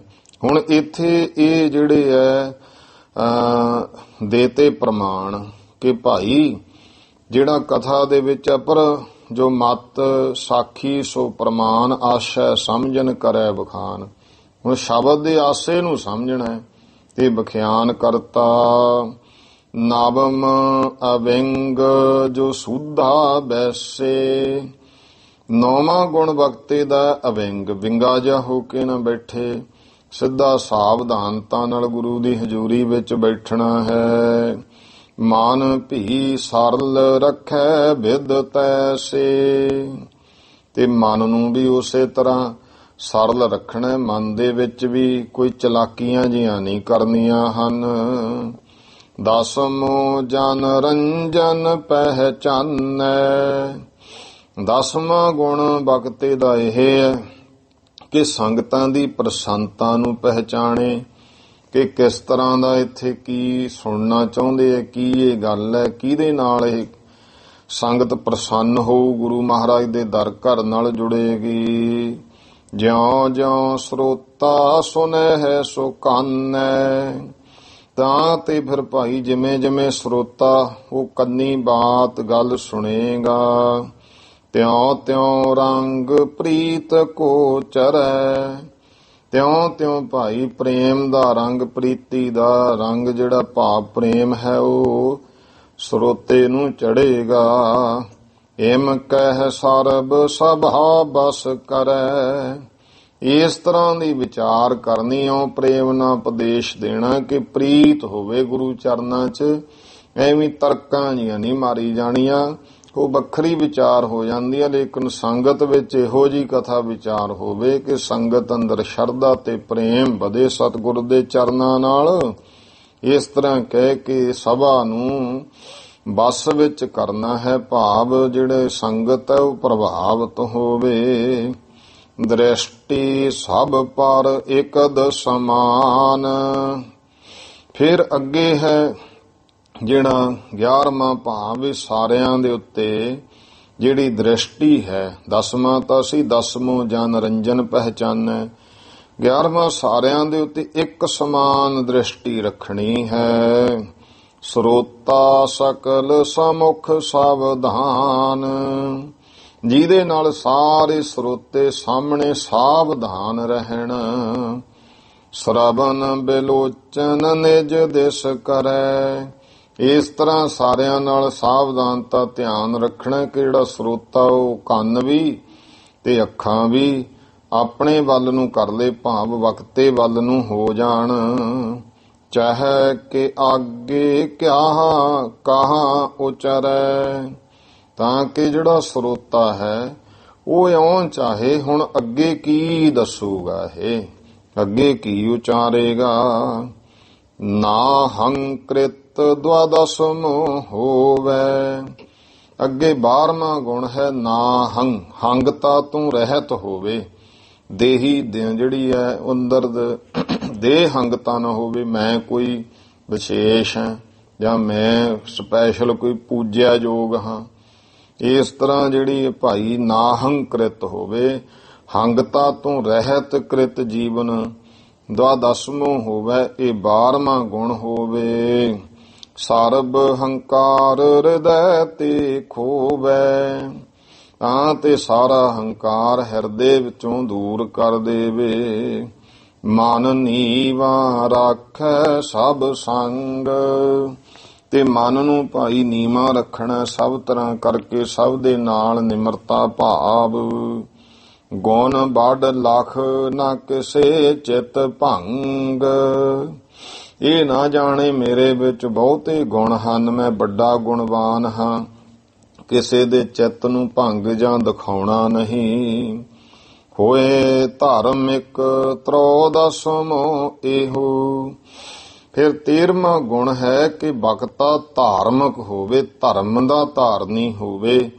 ਇਹ 13ਵਾਂ ਗੁਣ ਹੈ। ਕਹੈ ਜੋ ਕਥਾ ਕਮਾਵੇ ਤੇਹੋ, ਕੈਸਾ ਧਰਮੀ ਕਿ ਜੋ ਕਥਾ ਦੇ ਵਿੱਚ ਕਿਹਾ ਉਹਨੂੰ ਜੀਵਨ ਵਿੱਚ ਖੁਦ ਵੀ ਕਮਾਉਂਦਾ ਹੋਵੇ, ਫੇਰ ਹੀ ਗੱਲ ਹੁੰਦੀ ਹੈ। ਇਹ ਨਹੀਂ ਹੈ ਜੋ ਕਹੀ ਕੁਛ ਹੋਰ ਜਾਣਾ, ਅੰਦਰੋਂ ਮਨ ਆਪਦਾ ਨਾ। ਕਈ ਹੁਣ ਦੇਖਿਆ ਸਾਖੀਆਂ ਸੁਣਾਈ ਵੀ ਜਾਂਦੇ ਆ, ਨਾਲੇ ਕਹਿਣਗੇ ਉਹ ਹੈ ਤਾਂ ਇਹ ਐਵੇਂ ਗਲਤੀ ਹੈ, ਫਿਰ ਭਾਈ ਸੁਣਾਉਂਦਾ ਕਿਉਂ ਹੈ ਜੇ, ਸੁਣਾਉਣਾ ਹਟ ਜਾ। ਕਹਿਣਗੇ ਇਤਿਹਾਸ ਜੀ ਇਹ ਤਾਂ ਬੰਦਿਆਂ ਦਾ ਲਿਖਿਆ, ਫਿਰ ਨਾ ਸੁਣਾਓ ਭਾਈ, ਤੁਹਾਨੂੰ ਕਿਹਨੇ ਕਿਹਾ ਸੁਣਾਓ? ਕੋਈ ਜਿਹਨੇ ਲਿਖਿਆ ਉਹ ਕਿਹੜਾ ਕਹਿਣ ਆਉਂਦਾ ਸੁਣਾ। ਫਿਰ ਪਤਾ ਹੈ ਵੀ ਸੰਗਤ ਨੇ ਪੈਸੇ ਨਹੀਂ ਦੇਣੇ, ਸੁਣਾਉਣਾ ਵੀ ਹੈ ਪਰ ਮੰਨਣੀ ਵੀ ਨਹੀਂ ਗੱਲ। ਅਵਰ ਉਪਦੇਸੈ ਆਪ ਨਾ ਕਰੈ, ਤੇ ਉਹਦਾ ਫਿਰ ਦੂਜੇ ਨੂੰ ਉਪਦੇਸ਼, ਜਿਵੇਂ ਕੋਈ ਕਿਸੇ ਨੇ ਸਮਝਾਉਣ ਵਾਸਤੇ ਮਾਈ ਕੋਈ ਸੰਤਾਂ ਕੋਲੇ ਲੈ ਗਈ, ਬਾਬਾ ਜੀ ਇਹਨੂੰ ਕਹੋ ਵੀ ਬੱਚਾ ਸਾਡਾ ਗੁੜ ਬਹੁਤ ਖਾਂਦਾ ਹੈ, ਤੇ ਉਹ ਕਹਿੰਦੇ ਵੀ ਐਂ ਕਰੀ ਹਫ਼ਤੇ ਤੱਕ ਆਈ, ਹਟਾ ਦੇਾਂਗੇ, ਕਹਿ ਦੇਾਂਗੇ। ਉਹ ਮਾਈ ਨੇ ਆਖਿਆ ਸ਼ਾਇਦ ਕੋਈ ਹਫ਼ਤੇ ਤਾਈਂ ਮੰਤਰ ਜੰਤਰ ਹੋਊਗਾ। ਹਫ਼ਤੇ ਬਾਅਦ ਗਈ, ਕਹਿੰਦੀ ਬਾਬਾ ਜੀ ਤੁਸੀਂ ਕਿਹਾ ਹਫ਼ਤੇ ਬਾਅਦ ਆਈ, ਆ ਗਏ ਆ 7 ਦਿਨ ਹੋ ਗਏ, ਕਹੋ ਇਹ ਗੁੜ ਬਹੁਤ ਖਾਂਦਾ। ਸੰਤ ਕਹਿੰਦੇ ਵੀ ਪੁੱਤ ਇਹ ਮਾੜਾ ਹੁੰਦਾ, ਬਾਹਲਾ ਗੁੜ ਨਹੀਂ ਖਾਈਦਾ ਹੁੰਦਾ। ਇਸ ਤਰ੍ਹਾਂ ਫਿਰ ਦੇਖ ਮਿੱਠਾ ਖਾ ਕੇ ਇਹੋ ਜਿਹੇ ਉਹ ਚੱਲ ਲੈ ਮਾਈ ਕਹਿਤਾ। ਕਹਿੰਦੇ ਮਾਤਾ ਕਹਿਣ ਲੱਗੀ ਵੀ ਬਾਬਾ ਜੀ ਉਦਾਂ ਹੀ ਕਹਿ ਦਿੰਦੇ, ਮੇਰਾ ਦੂਰਾ ਗੇੜਾ ਕਿਉਂ ਲਵਾਇਆ? ਕਹਿੰਦੇ ਭਾਈ ਪਹਿਲਾਂ ਅਸੀਂ ਵੀ ਬਹੁਤ ਖਾਂਦੇ ਹੁੰਦੇ ਸੀ, ਪਹਿਲਾਂ ਆਪ ਕਮਾਈ, ਗੱਲ ਥੋੜਾ ਘੱਟ ਕੀਤਾ ਨਾ ਫਿਰ ਉਸ ਗੱਲ ਵੀ ਆਪ ਕਹਿਣ ਦਾ ਭਾਵ ਹੈ ਕਿ ਹੁਣ ਇਹਦਾ ਭਾਵ ਇਹ ਨਹੀਂ ਕਿ ਗੁੜ ਖਾਣਾ ਕੋਈ ਮਾੜੀ ਗੱਲ ਹੈ, ਇਹ ਤਾਂ ਇੱਕ ਦ੍ਰਿਸ਼ਟਾਂਤ ਪ੍ਰਮਾਣ ਹੈ ਕਿ ਜਿਹੜੀ ਗੱਲ ਦੂਜਿਆਂ ਨੂੰ ਕਹਿਣੀ ਹੈ, ਦੂਜਿਆਂ ਦਾ ਕਹੀ ਨਾ ਅੰਮ੍ਰਿਤ ਵੇਲੇ ਉੱਠੋ ਸਿਮਰਨ ਕਰੋ ਬਾਣੀ ਦਾ, ਇਹੋ ਆਪ ਕਰਨਾ ਕੁਛ ਨਹੀਂ, ਫਿਰ ਉਹਦਾ ਕਿਆ ਫਾਇਦਾ ਹੈ ਭਾਈ। ਆਪਦੇ ਵੀ ਜੀਵਨ ਤੇ ਵੇ ਕਹੇ ਜੋ ਕਥਾ ਕਮਾਵੇ ਤੇ ਹੋ, ਜੋ ਕਥਾ ਵਿੱਚ ਕਹੇ ਉਸਨੂੰ ਕਮਾਵੇ ਵੀ। 14ਵਾਂ ਸੰਤੋਖੀ ਹੋਏ, ਤੇ 14ਵਾਂ ਗੁਣ ਹੈ ਜਿਹੜਾ ਕਿ ਜੀਵਨ ਉਹਦਾ ਸੰਤੋਖੀ ਹੋਵੇ। ਪਰਾਲਬਦ ਕਹਿ ਆਵਤ ਜੋਏ, ਜੋ ਪਰਾਲਬਦ ਹੈ, ਜੋ ਭਾਈ ਮੱਥੇ ਦੇ ਭਾਗ ਲਿਖੇ ਹਨ ਉਹਦੇ ਮੁਤਾਬਕ ਜੋ ਆਉਂਦਾ ਹੈ। ਸਹਿਤ ਆਨੰਦ ਪਾਏ ਜੋ ਲੇ, ਜੋ ਫਿਰ ਭਾਈ ਆਨੰਦ ਸਹਿਤ ਉਹਨੂੰ ਜੋ ਲੈ ਲਵੇ, ਪ੍ਰਾਪਤ ਕਰ ਲਵੇ, ਆਨੰਦ ਖੁਸ਼ੀ ਨਾਲ ਜੋ ਪ੍ਰਾਪਤ ਹੋ ਜਾਵੇ। ਬਿਨ ਜਾਚੇ ਅੰਮ੍ਰਿਤ ਸਮ ਦੇ, ਬਿਨਾਂ ਜਾਚਨਾ ਤੋਂ ਜੋ ਹੈ ਪਰਾਲਬਧ ਮਿਲ ਗਈ, ਉਹ ਅੰਮ੍ਰਿਤ ਦੇ ਸਮਾਨ ਹੈ। ਆਦਿਕ ਪਦਾਰਥ ਚਾਹ ਨਾ ਧਰੈ, ਹੋਰ ਐਵੇਂ ਬਹੁਤੇ ਪਦਾਰਥਾਂ ਦੀ ਮਨ ਵਿੱਚ ਚਾਹਨਾ ਨਾ ਧਾਰੇ। ਭਿਗ ਜੋ ਹੋਏ ਵਰਤ ਬੋ ਕਰੈ, ਜੋ ਕੋਲ ਹੋਵੇ ਉਸੇ ਦਾ ਹੀ ਵਰਤ ਵਰਤਾਵਾ, ਉਹਦੇ ਨਾਲ ਹੀ ਭਾਵ ਆਪਣੇ ਜੀਵਨ ਦਾ ਨਿਰਵਾਹ ਚਲਾਵੇ। ਇਹੋ ਬਖਤੇ ਕੇ 14 ਗੁਣ ਹੈ। ਮਹਾਰਾਜ ਕਹਿੰਦੇ ਗੁਰਸਿੱਖੋ ਭਾਈ, ਇਹ ਜਿਹੜਾ ਬਖਤਾ ਹੈ ਨਾ, ਕਥਾਗਰ ਹੈ, ਉਸਦੇ ਇਹ 14 ਗੁਣ ਹਨ। ਧਰੈ ਚਤੁਰ 10 ਕਥਾ ਜੋ ਸੁਣ ਹੈ, ਤੇ ਜਿਹੜਾ ਕੋਈ ਇਸ ਤਰ੍ਹਾਂ ਦੇ ਬਖਤੇ ਕੋਲੋਂ ਕਥਾ ਸੁਣੂਗਾ, ਉਹ ਵੀ ਆਪਣੇ ਅੰਦਰ ਇਹ ਚਤੁਰ 10, ਉਹ ਵੀ ਆਪਣੇ ਅੰਦਰ 14 ਤਰ੍ਹਾਂ ਦੇ ਗੁਣ ਸਰੋਤਾ ਵੀ ਧਾਰਨ ਕਰ ਲਊ। ਬਖਤਾ ਕੀ ਕਰਨੀ ਨਿਜ ਭਗਤ, ਹੁਣ ਸਰੋਤੇ ਦੇ ਗੁਣ ਦੱਸਦੇ ਆ ਕਿ ਜਿਹੜਾ ਬਖਤਾ ਹੈ ਨਾ, ਬਖਤਾ ਭਾਵ ਕਥਾ ਕੋਈ ਵਿਚਾਰ ਉਪਦੇਸ਼ ਕਰਤਾ। ਬਖਤਾ ਕੀ ਕਰਨੀ ਨਿਜ ਭਗਤ, ਉਹ ਵੀ ਸੁਣ ਲਓ ਭਾਈ ਸਰੋਤੇ ਦੇ ਗੁਣ। ਜਿਹੜਾ ਬਖਤਾ ਹੈ ਉਹਦੀ ਕਰਨੀ ਨਿਜ ਭਗਤ, ਉਹਦੀ ਕਰਨੀ ਦਾ ਭਗਤ ਹੋਵੇ, ਕਿ ਉਹਦੀ ਕਮਾਈ ਦਾ ਸ਼ਰਧਾ ਹੋਵੇ ਕਿ ਹਾਂ ਇਹਦੀ ਕਮਾਈ ਹੈ, ਤਰਕ ਨਾ ਹੋਵੇ ਉਹਦੀ ਕਮਾਈ ਤੇ। ਉਸ ਕਰਕੇ ਉਹਦਾ ਨਿਜ ਭਗਤੀ ਕਰਨੀ ਕਿਸ ਤਰ੍ਹਾਂ ਅੱਗੇ ਦੱਸਦੇ ਹਨ। ਮਨ ਔ ਤਨ ਧਨ ਕੇ ਸੰਜੋਗਤ। ਮਨ ਕਰਕੇ ਬਖਤੇ ਦੇ ਉੱਤੇ ਸਰੋਤੇ ਦੀ ਸ਼ਰਧਾ ਹੋਵੇ ਦੀ ਕਰਨੀ ਤੇ। ਫਿਰ ਭਾਈ ਤਨ ਕਰਕੇ ਵੀ ਉਹਦਾ ਲੋੜ ਹੋਵੇ, ਕੋਈ ਵਿਹੰਗਮ ਹੈ ਬਖਤਾ ਰਹਿੰਦਾ ਹੈ ਕਿਸੇ ਸਥਾਨ ਤੇ, ਉਹਦੀਆਂ ਲੋੜਾਂ ਹੁੰਦੀਆਂ, ਕੋਈ ਬਸਤਰ ਧੋ ਤੇ ਪੁਰਾਣੇ ਸਮੇਂ 'ਚ ਇਹੀ ਹੁੰਦਾ ਸੀ, ਹੋਰ ਕੋਈ ਸੇਵਾ, ਕੋਈ ਉਹਦੇ ਕੋਲੇ ਕੋਈ ਝਾੜੂ, ਹੋਰ ਇਸ ਤਰ੍ਹਾਂ ਦੀ ਸੇਵਾ ਕਰ ਦਿੰਦੇ ਸਾਧੂਆਂ ਪੁਰਸ਼ਾਂ ਕੋਲੇ ਜਾ ਕੇ ਸਰੋਤੇ। ਇਹ ਧਨ ਕਰਕੇ ਹੈ। ਫਿਰ ਧਨ ਕਰਕੇ ਕਿ ਉਹਨੂੰ ਜੋ ਉਹਦੀਆਂ ਧਨ ਦੀਆਂ ਲੋੜਾਂ ਨੇ ਇਹ ਵੀ ਸਰੋਤਾ ਵਕਤੇ ਦੀਆਂ ਪੂਰੀਆਂ ਕਰੇ। ਇਸ ਤਰ੍ਹਾਂ ਮਨ ਤਨ ਤੇ ਧਨ ਦੇ ਸਹਿਤ ਨਿਜ ਕਰਨੀ ਵਾਲਾ ਭਗਤ ਹੋਵੇ। ਦੂਜੇ ਹੋਏ ਨਾ ਮਨ ਹੰਕਾਰੀ। ਦੂਜਾ ਗੁਣ ਸਰੋਤੇ ਵਿੱਚ ਹੋਵੇ ਕਿ ਉਹ ਮਨ ਦਾ ਹੰਕਾਰੀ ਨਾ ਹੋਵੇ। ਜਾਣੈ ਮੈਂ ਬੜ ਸੇਵਾ ਧਾਰੀ। ਇਹ ਨਾ ਜਾਣੇ ਵੀ ਮੈਂ ਬਹੁਤ ਵੱਡੀ ਸੇਵਾ ਕਰਨ ਵਾਲਾ ਹਾਂ, ਮੈਂ ਇਹਨੂੰ ਇੰਨਾ ਧਨ ਦਿੰਦਾ, ਮੈਂ ਇਹਨੂੰ ਇੰਨਾ ਕੁਛ ਦਿੱਤਾ। ਮਨ ਦਾ ਹੰਕਾਰੀ ਨਾ ਹੋਵੇ। ਜਾਂ ਇਸ ਤਰ੍ਹਾਂ ਦੇ ਹੁੰਦੇ ਕਿ ਸੁਣੀ ਵੀ ਜਾਣਾ, ਲਾ ਤਾਂ ਅਸੀਂ ਬਹੁਤ ਵਾਰੀ ਸੁਣੀ ਐ, ਇਹ ਤਾਂ ਉਹੀ ਕਥਾ ਕਹਾਣੀਆਂ, ਉਹੀ ਗੱਲਾਂ ਸੁਣੀਆਂ ਤਾਂ ਹੋਈਆਂ ਅੱਗੇ। ਇਸ ਤਰ੍ਹਾਂ ਨਹੀਂ, ਸਰੋਤੇ ਦੇ ਮਨ ਵਿੱਚ ਹੰਕਾਰ ਨਹੀਂ ਹੋਣਾ ਚਾਹੀਦਾ। ਤ੍ਰਿਤੀਏ ਸ਼ਰਧਾ ਸੁਨਬੇ ਹੋਏ। ਤੀਜਾ ਸਰੋਤੇ ਵਿੱਚ ਸੁਣਨ ਦੀ ਸ਼ਰਧਾ ਹੋਵੇ, ਭਾਵਨਾ ਹੋਵੇ। ਨਹੀਂ ਉਚਾਟੈ ਮਨ ਕੋ ਸੋਏ।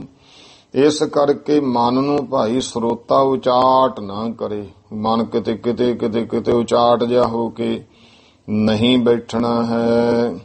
ਚੌਥੇ ਆਪਣੀ ਚਿਤ ਚਤੁਰਾਈ। ਚੌਥਾ ਜਿਹੜਾ ਹੈ ਆਪਣੇ ਚਿੱਤ ਦੀਆਂ ਚਤੁਰਾਈਆਂ ਨਹੀਂ ਕਰਨੀਆਂ। ਇਹ ਉਤੋਂ ਜੇ ਦਿਖਾਉਣਾ ਪਰ ਅੰਦਰੋਂ ਚਤੁਰਾਈ ਜੀ ਦਿਖਾਉਣੀ। ਬਕਤੇ ਪਰ ਨਹਿ ਕਰਹਿ ਬਨਾਈ।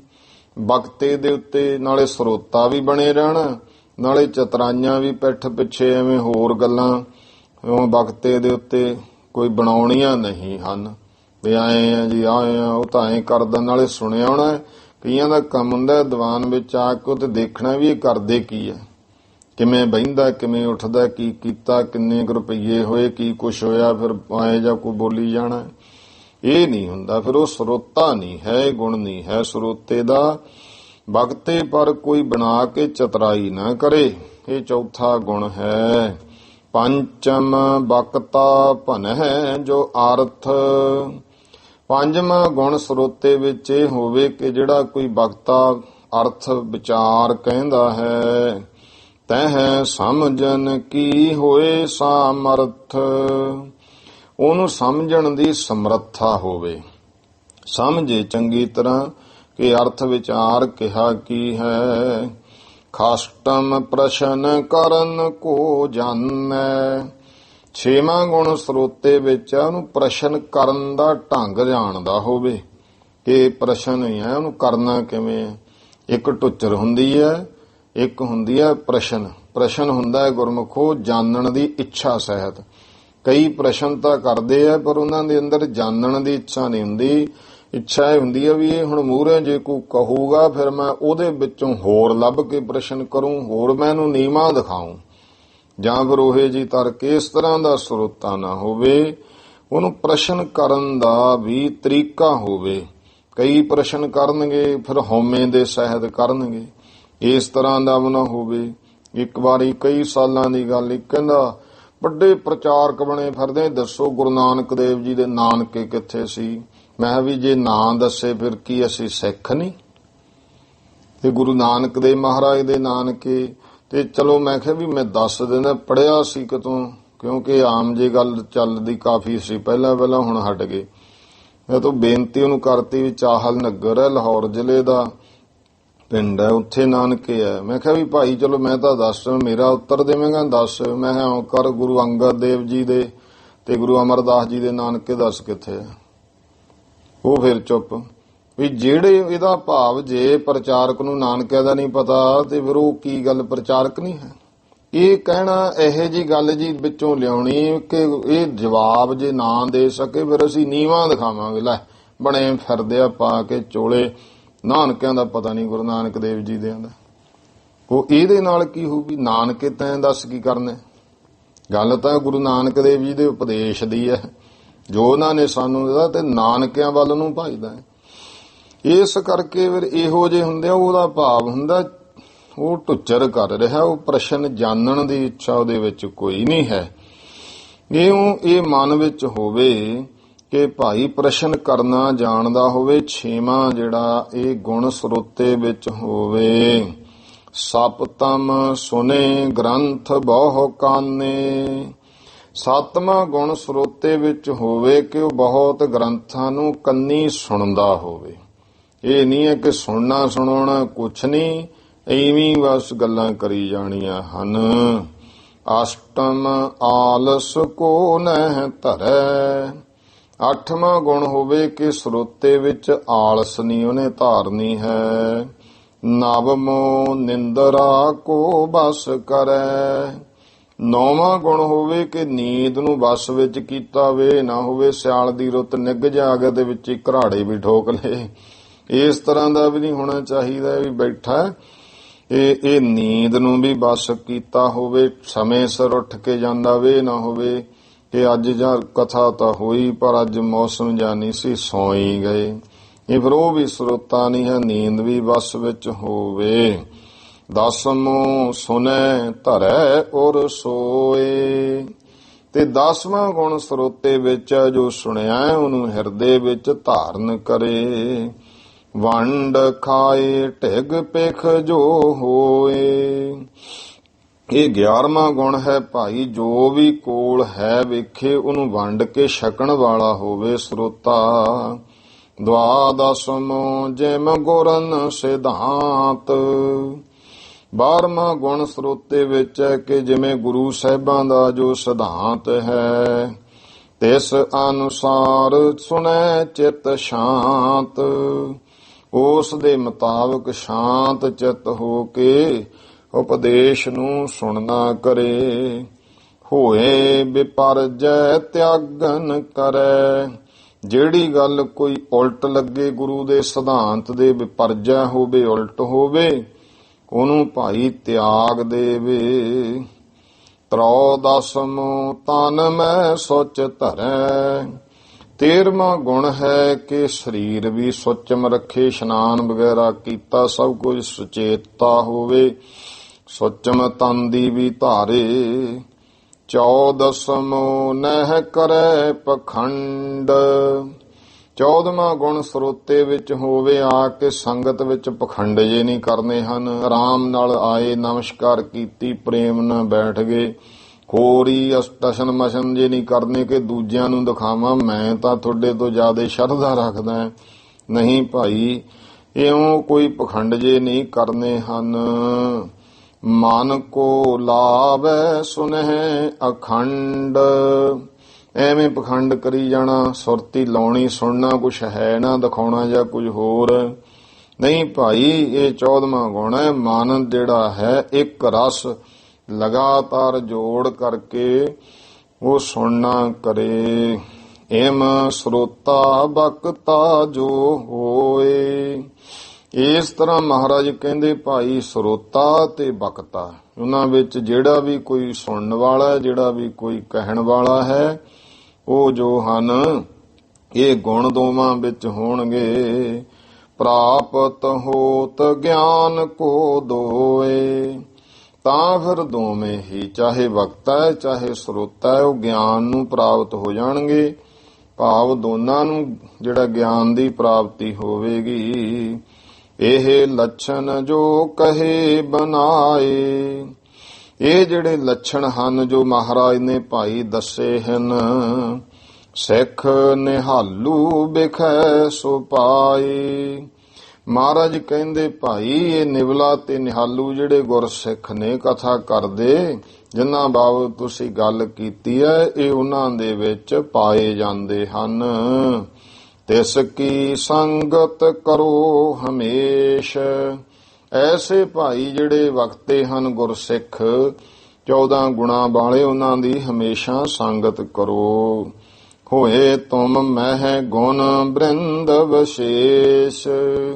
ਤਾਂ ਭਾਈ ਜੇ ਸੰਗਤ ਕਰੋਗੇ 14 ਗੁਣਾ ਵਾਲੇ ਵਕਤੇ ਦੀ, ਤਾਂ ਤੁਹਾਡੇ ਵਿੱਚ ਵੀ ਵਿਸ਼ੇਸ਼ ਤੌਰ ਤੇ ਸਾਰੇ 14 ਦੇ 14 ਗੁਣ ਜਿਹੜੇ ਸਰੋਤੇ ਦੇ ਹਨ ਉਹ ਪੈਦਾ ਹੋ ਜਾਣਗੇ। ਸੁਨੋ ਕਥਾ ਤਿਸ ਮੁਖ ਤੇ ਨੀਕੀ। ਉਹਨਾਂ ਗੁਰਸਿੱਖਾਂ ਤੋਂ ਜਿਨ੍ਹਾਂ ਅੰਦਰ ਇਹ ਸ਼ੁਭ ਗੁਣ ਹਨ, ਉਹਨਾਂ ਦੇ ਮੁਖ ਤੋਂ ਚੰਗੀ ਕਥਾ ਸਰਵਣ ਕਰੋ। ਕਿਉ ਨਾ ਸ੍ਰੀਏ ਹੋਏ ਤੁਮ ਜੀ ਕੀ। ਫਿਰ ਮਹਾਰਾਜ ਕਹਿੰਦੇ ਦੱਸੋ ਭਲਾ ਤੁਹਾਡੇ ਜੀ ਦੀ ਭਾਈ ਅੰਤਰ ਜੀਵ ਦੀ ਮੁਕਤੀ ਜੀਵ ਆਤਮਾ ਦੀ ਕਿਵੇਂ ਨਹੀਂ ਹੋਊਗੀ, ਭਾਵ ਅਟਲ ਹੋਵੇਗੀ। ਸ੍ਰੀ ਮੁਖ ਤੇ ਸੁਨ ਸਭ ਹਰ ਖਾਏ। ਮਹਾਰਾਜ ਦੇ ਸੁਭਾਏ ਮਨ ਮੁਖ ਤੋਂ ਸੁਣ ਕੇ ਸਾਰੇ ਸੁਖ ਖੁਸ਼ ਹੋਏ। ਧਾਰਨ ਕੀਨੇ ਗੁਣ ਸਮਦਾਏ। ਤਾਂ ਇਹਨਾਂ ਨੇ ਵੀ ਸਾਰੇ ਜਿਹੜੇ ਗੁਣ ਹਨ ਆਪਣੇ ਅੰਦਰ ਧਾਰਨ ਕੀਤੇ ਹਨ। ਹੋਤੋ ਤੀਰਥਾ ਇੱਕ ਸਿੱਖ ਜੋਈ। ਇੱਕ ਜੋ ਸਿੱਖ ਤੀਰਥਾ ਸੀ, ਉਹਦਾ ਨਾਮ ਸੀ ਇੱਕ ਤੀਰਥਾ ਨਾਮ ਦਾ ਸਿੱਖ। ਰਹਿ ਸ਼ਾਹੋ ਲਸ਼ਕਰ ਮਹਿ ਸੋਏ। ਉਹ ਬਾਦਸ਼ਾਹ ਦੀਆਂ ਕਿਸੇ ਇਲਾਕੇ ਦੇ ਬਾਦਸ਼ਾਹ ਦੀਆਂ ਫੌਜਾਂ ਦੇ ਵਿੱਚ ਰਹਿੰਦਾ ਸੀ, ਫੌਜ ਦੇ ਵਿੱਚ ਕੰਮ ਕਰਦਾ ਸੀ। ਸ੍ਰੀ ਹਰਿ ਗੋਬਿੰਦ ਸਰਨੀ ਆਇਓ। ਇਹ ਤੀਰਥਾ ਨਾਮ ਦਾ ਸਿੱਖ ਗੁਰੂ ਹਰਗੋਬਿੰਦ ਸਾਹਿਬ ਜੀ ਦੀ ਸ਼ਰਨ ਵਿੱਚ ਆਇਆ ਹੈ। ਹਾਥ ਬੰਦ ਕਰ ਬਾਕ ਅਲਾਇਓ। ਹੱਥ ਜੋੜ ਕੇ ਇਸਨੇ ਬੇਨਤੀ ਕੀਤੀ, ਹੇ ਗੁਰ ਜਿਮ ਹਮ ਹੋਏ ਉਧਾਰ। ਹੇ ਸਤਿਗੁਰੂ ਜੀ, ਜਿਵੇਂ ਸਾਡਾ ਉਧਾਰ ਕਲਿਆਣਤਾ ਹੋਵੇ, ਤਿਮ ਸਿੱਖਿਆ ਨਿਜ ਕਰੋ ਉਚਾਰ। ਉਸੇ ਤਰ੍ਹਾਂ ਮਹਾਰਾਜ ਜੀ ਆਪ ਜੀ ਸਾਨੂੰ ਸਿੱਖਿਆ ਉਪਦੇਸ਼ ਉਚਾਰਨ ਕਰੋ। ਸੁਨ ਸਿੱਖ ਤੇ ਸ੍ਰੀ ਗੁਰ ਸੁਖਕਾਰਾ। ਉਹ ਤੀਰਥੇ ਸਿੱਖ ਤੋਂ ਸੁਣ ਕੇ ਭਾਈ ਸ੍ਰੀ ਗੁਰੂ ਹਰਗੋਬਿੰਦ ਸਾਹਿਬ ਸੁੱਖਾਂ ਦੇ ਦਾਤੇ। ਸ੍ਰੀ ਮੁਖ ਤੇ ਉਪਦੇਸ਼ ਉਚਾਰਾ। ਆਪਣੇ ਸੁਭਾਏ ਮਨ ਮੁਖ ਤੋਂ ਮਹਾਰਾਜ ਨੇ ਉਪਦੇਸ਼ ਕਿਹਾ। ਸੰਤਨ ਕੀ ਸੇਵਾ ਨਿਤ ਕਰੀਐ। ਮਹਾਰਾਜ ਕਹਿੰਦੇ ਭਾਈ ਸੰਤ ਪੁਰਸ਼ਾਂ ਦੀ ਹਮੇਸ਼ਾ ਸੇਵਾ ਕਰਿਆ ਕਰ। ਛਾਦਨ ਭੋਜਨ ਤੇ ਸੁਖ ਧਰੀਐ। ਅੰਨ ਪਾਣੀ ਕਰਕੇ ਵਸਤਰਾਂ ਕਰਕੇ ਇਉਂ ਸੇਵਾ ਕਰਨੀ ਹੈ, ਸੁਖ ਧਾਰਨੇ ਹਨ। ਦੇਤ ਧੇਨ ਕੋ ਘਾਸ ਅਰ ਦਾਨਾ। ਦੇਖ ਜਿਹੜਾ ਕੋਈ ਗਊ ਨੂੰ ਘਾਹ ਦਾਣਾ ਕੋਈ ਪਾਉਂਦਾ ਹੈ। ਸੋ ਨਰ ਦੁਗਧ ਕਰਤ ਹੈ ਪਾਨਾ। ਕਹਿੰਦੇ ਪਸ਼ੂ ਦੀ ਵੀ ਸੇਵਾ ਕਰ ਲਈਏ ਨਾ, ਪੱਠਾ ਦਾਣਾ ਘਾਹ ਪਾਈਏ, ਉਹ ਪ੍ਰਾਣੀ ਦੁਗਧ ਭਾਵ ਦੁੱਧ ਜਿਹੜਾ ਹੈ ਉਹ ਪਾਨ ਕਰ ਲੈਂਦਾ, ਪੀ ਲੈਂਦਾ, ਭਾਵ ਦੁੱਧ ਉਹਨੂੰ ਮਿਲ ਜਾਂਦਾ। ਪਸ਼ੂ ਦੇਖੋ ਸੇਵਾ ਨਾਲ ਦੁੱਧ ਦਿੰਦਾ ਹੈ ਨਾ। ਸੋ ਨਰ ਦੁਗਧ ਕਰਤ, ਉਹੀ ਫਿਰ ਪ੍ਰਾਣੀ ਦੁਗਧ ਤਾਂ ਜਿਹੜਾ ਹੈ ਦੁੱਧ ਪੀਣਾ ਕਰਦਾ ਹੈ। ਤਥਾ ਸਾਧ ਕੀ ਸੇਵਾ ਕਰੈ। ਇਸੇ ਤਰ੍ਹਾਂ ਭਾਈ ਸਾਧੂ ਤੇ ਬਹੁਤ ਵੱਡੀ ਬਾਤ ਹੈ ਜੇ ਕੋਈ ਸਾਧੂ ਦੀ ਸੇਵਾ ਕਰਦਾ ਹੈ। ਜਿਮ ਕਿਮ ਤਨ ਪ੍ਰਸੰਨਤਾ ਧਰੈ। ਜਿਵੇਂ ਕਿਵੇਂ ਵੀ ਦੇਖੋ ਤਨ ਦੀ ਪ੍ਰਸੰਨਤਾ ਨੂੰ ਧਾਰਦਾ ਹੈ। ਪੰਥ ਸੁਖੈਨ ਬਤਾਏ ਸੋ ਦੇਤ। ਤਾਂ ਉਹ ਸਾਧੂ ਫਿਰ ਭਾਈ ਸੌਖਾ ਮਾਰਗ ਧਰਮ ਦਾ ਦੱਸ ਦਿੰਦੇ ਹਨ। ਭਗਤ ਗਿਆਨ ਕੋ ਦ੍ਰਿੜ ਕਰ ਲੇਤ। ਤੇ ਫਿਰ ਐਸਾ ਸੇਵਾ ਕਰਨ ਵਾਲਾ ਭਗਤੀ ਔਰ ਗਿਆਨ ਨੂੰ ਦ੍ਰਿੜ ਕਰ ਲੈਂਦਾ ਹੈ। ਸੁਨ ਬੂਝਿਓ ਕਿਮ ਸੰਤ ਪਛਾਨੋ। ਉਹ ਕਹਿਣ ਲੱਗਿਆ ਸੁਣ ਕੇ ਭਾਈ ਤੀਰਥਾ ਵੀ ਮਹਾਰਾਜ ਜਿਹੜਾ ਸਹੀ ਸੱਚਾ ਸੰਤ ਹੈ ਮੈਂ ਉਹਦੀ ਪਛਾਣ ਕਿਵੇਂ ਕਰਾਂ। ਜਿਸ ਤੇ ਭਿਖ ਕਰ ਸੇਵਾ ਠਾਨੋ।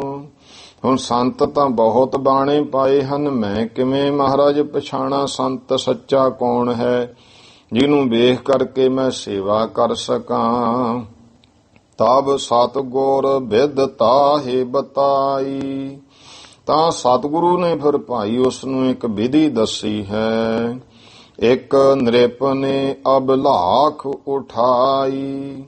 ਮਹਾਰਾਜ ਕਹਾਣੀ ਦੱਸਦੇ ਕਿ ਭਾਈ ਤੀਰਥੇ ਇੱਕ ਰਾਜਾ ਸੀ, ਉਹਦੇ ਅੰਦਰ ਇੱਕ ਇੱਛਾ ਪੈਦਾ ਹੋਈ। ਕਿਮ ਹੇਰੈ ਹੰਸਨ ਕੋ ਨੈਣ। ਆ ਜਿਹੜੇ ਮੇਰੇ ਨੇਤਰ ਨੇ ਹੰਸਾਂ ਨੂੰ ਕਿਵੇਂ ਦੇਖਣ, ਹੰਸ ਕਿਹੋ ਜਿਹੇ ਹੁੰਦੇ ਆ ਉਹ ਦੇਖਣੇ ਚਾਹੁੰਦਾ ਸੀ। ਖਗ ਗਨ ਕੋ ਸੇਵਨ ਕਰ ਐਨ। ਤਾਂ ਕਿਸੇ ਨੇ ਕਿਹਾ ਤੂੰ ਪੰਛੀਆਂ ਦੀ ਸੇਵਾ ਕਰਿਆ ਕਰ। ਤਾਂ ਉਹ ਫਿਰ ਸਾਰੇ ਤਰ੍ਹਾਂ ਦੇ ਪੰਛੀਆਂ ਦੀ ਸੇਵਾ ਕਰਨ ਲੱਗ ਪਿਆ। ਬ੍ਰਿੰਦ ਚੋਗ ਸਭ ਵਿਦ ਕੀ ਪਾਵੈ। ਬਹੁਤ ਤਰ੍ਹਾਂ ਦਾ ਚੋਗਾ ਸਭ ਤਰ੍ਹਾਂ ਦਾ ਪੰਛੀਆਂ ਨੂੰ ਪਾਉਂਦਾ ਹੈ।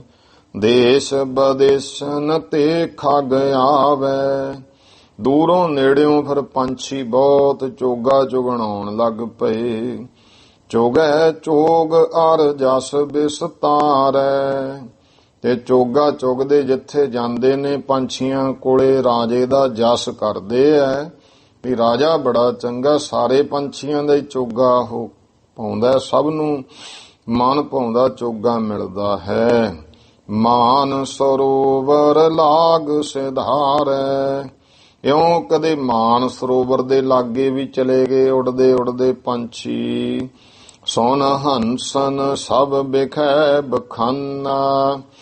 ਤਾਂ ਉਹ ਪੰਛੀਆਂ ਤੋਂ ਗੱਲ ਸੁਣੀ, ਰਾਜਾ ਬੜਾ ਚੰਗਾ, ਹੰਸਾਂ ਨੇ ਸੁਣ ਲਈ। ਤਾਂ ਸਭ ਵਿੱਚ ਦੱਸਿਆ ਹਮ ਭੀ ਚੱਲੈ ਨਰਿੰਦ ਸਥਾਨਾ।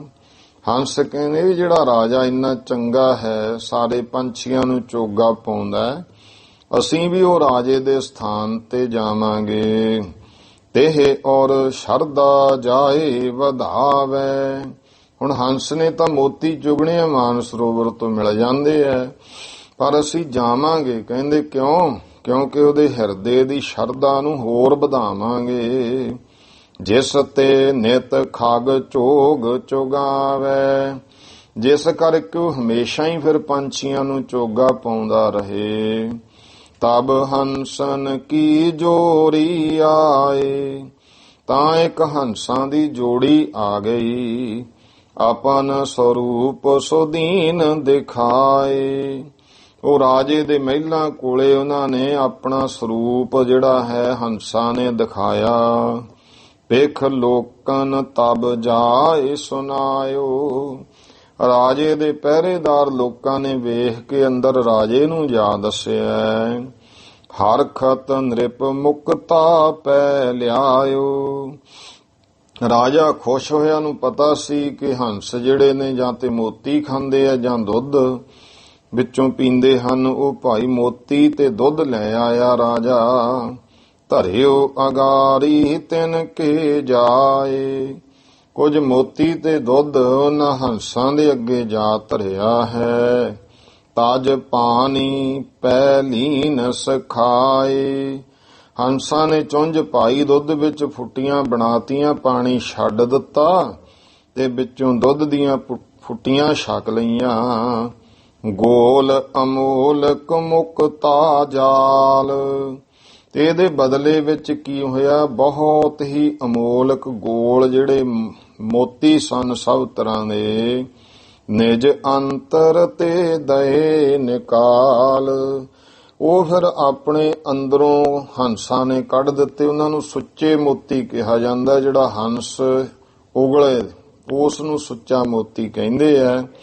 ਤੇ ਉਹ ਭਾਈ ਮੋਤੀ ਜਿਹੜੇ ਹਨ ਹੰਸਾਂ ਨੇ ਆਪਣੇ ਅੰਦਰੋਂ ਨਿਕਾਲ ਦਿੱਤੇ। ਭਾਂਵ ਪਹਿਲਾਂ ਦੇ ਛਕੇ ਹੋਏ ਰਾਜੇ ਕੋਲ ਕੱਢ ਦਿੱਤੇ।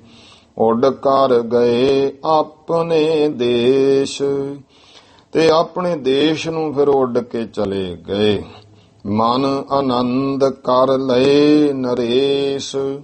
ਰਾਜੇ ਨੂੰ ਮਨ ਵਿੱਚ ਬਹੁਤ ਖੁਸ਼ੀ ਹੋਈ ਕਿ ਹੰਸ ਤਾਂ ਦੁੱਧ ਬਦਲੇ ਮੋਤੀ ਦੇ ਗਏ। ਰਾਜੇ ਨੇ ਉਹ ਮੋਤੀ ਚੁੱਕ ਲਏ ਹਨ। ਜਬੈ ਜੌਹਰੀ ਤੇ ਪਰਖਾਏ। ਜਦੋਂ ਉਹ ਮੋਤੀ ਜੌਹਰੀ ਤੋਂ ਪਰਖ ਕਰਵਾਈ, ਸਭ ਨ੍ਰਿਪ ਧਨ ਨਹਿ ਤਿਨ ਸਮਦਾ ਸਮਤਾਈ। ਤਾਂ ਉਹ ਇੰਨੇ ਕੀਮਤੀ ਸਨ ਕਿ ਰਾਜੇ ਦਾ ਸਾਰਾ ਧਨ ਵੀ ਉਹਨਾਂ ਦੀ ਬਰਾਬਰੀ ਨਹੀਂ ਸੀ ਕਰ ਸਕਦਾ। ਤਿਮ ਤੂੰ ਸਭ ਕੀ ਸੇਵਾ ਠਾਨ। ਮਹਾਰਾਜ ਕਹਿੰਦੇ ਦੇਖ ਪੰਛੀਆਂ ਦੀ ਸੇਵਾ ਦਾ ਫਲ ਕਿ ਇੱਕ ਦਿਨ ਹੰਸ ਆ ਕੇ ਉਹਨੂੰ ਸੁੱਚੇ ਮੋਤੀ ਦੇ ਗਏ ਬੇਸ਼ਕੀਮਤੀ। ਇਸੇ ਤਰ੍ਹਾਂ ਭਾਈ ਤੂੰ ਸਾਰਿਆਂ ਦੀ ਸੇਵਾ ਕਰਿਆ ਕਰ। ਮਿਲ ਹੈ ਆਏ ਕੋ ਦੇ ਬ੍ਰਹਮ ਗਿਆਨ। ਕੋਈ ਨਾ ਕੋਈ ਇੱਕ ਦਿਨ ਤੇਰਾ ਸੇਵਾ ਦੇਖ ਕੇ ਕੋਈ ਸੱਚਾ ਸਾਧੂ ਗੁਰਮੁਖ ਸੰਤ ਉਹ ਵੀ ਆ ਜਾਊਗਾ ਜਿਹੜਾ ਤੈਨੂੰ ਬ੍ਰਹਮ ਗਿਆਨ ਦੇ ਦੇਵੇਗਾ। ਭਇਓ ਆਨੰਦ ਸੁਨੇ ਗੁਰ ਬੈਨ। ਤਾਂ ਇਹਨੇ ਗੁਰੂ ਕੇ ਬਚਨਾਂ ਨੂੰ ਜਦੋਂ ਸੁਣਿਆ ਬਹੁਤ ਖੁਸ਼ ਹੋਇਆ। ਸੇਵਨ ਲੱਗਿਓ ਸੰਤ ਸੁਖ ਦੈਨ। ਤੇ ਇਸ ਤਰ੍ਹਾਂ ਭਾਈ ਸੁਖਦਾਇਕ ਸੰਤਾਂ ਦੀ ਇਹ ਸੇਵਾ ਕਰਨ ਲੱਗ ਪਿਆ। ਵਾਹਿਗੁਰੂ ਸਿਮਰਤ ਸੁਖ ਪਾਵਾ। ਤਾਂ ਫਿਰ ਇਹ ਭਾਈ ਤੀਰਥ ਨੇ ਵੀ ਵਾਹਿਗੁਰੂ ਦਾ ਸਿਮਰਨ ਕਰਦਿਆਂ ਸੁਖ ਪਾਇਆ ਹੈ। ਅੰਤ ਕਾਲ ਗੁਰ ਨਿਕਟ ਸਿਧਾਵਾ। ਅੰਤ ਦੇ ਸਮੇਂ ਇਹ ਫਿਰ ਸਤਿਗੁਰੂ ਦੇ ਕੋਲ ਚਲਿਆ ਗਿਆ। ਗੁਰੂ ਚਰਨਾਂ 'ਚ ਇਹਦੀ ਆਤਮਾ ਜਾ ਬਰਾਜੀ। ਜੋ ਸਿੱਖ ਗੁਰ ਉਪਦੇਸ਼ ਕਮਾਵੇ। ਇਸੇ ਤਰ੍ਹਾਂ ਭਾਈ ਜਿਹੜਾ ਕੋਈ ਸਿੱਖ ਗੁਰੂ ਦਾ ਉਪਦੇਸ਼ ਕਮਾਉਂਦਾ ਹੈ ਕਿਉ ਨਹਿ ਅੰਤ ਪਰਮ ਪਦ ਪਾਵੇ। ਉਹ ਦੱਸੋ ਭਾਈ ਅੰਤ ਨੂੰ ਕਿਵੇਂ ਨਹੀਂ ਪਰਮ ਪਦ ਪਾਵੇਗਾ। ਦੋਹਰਾ ਸੰਮਤ ਇੱਕ ਛਤ ਉਪਰੇ 46 ਪਹਿਚਾਨ।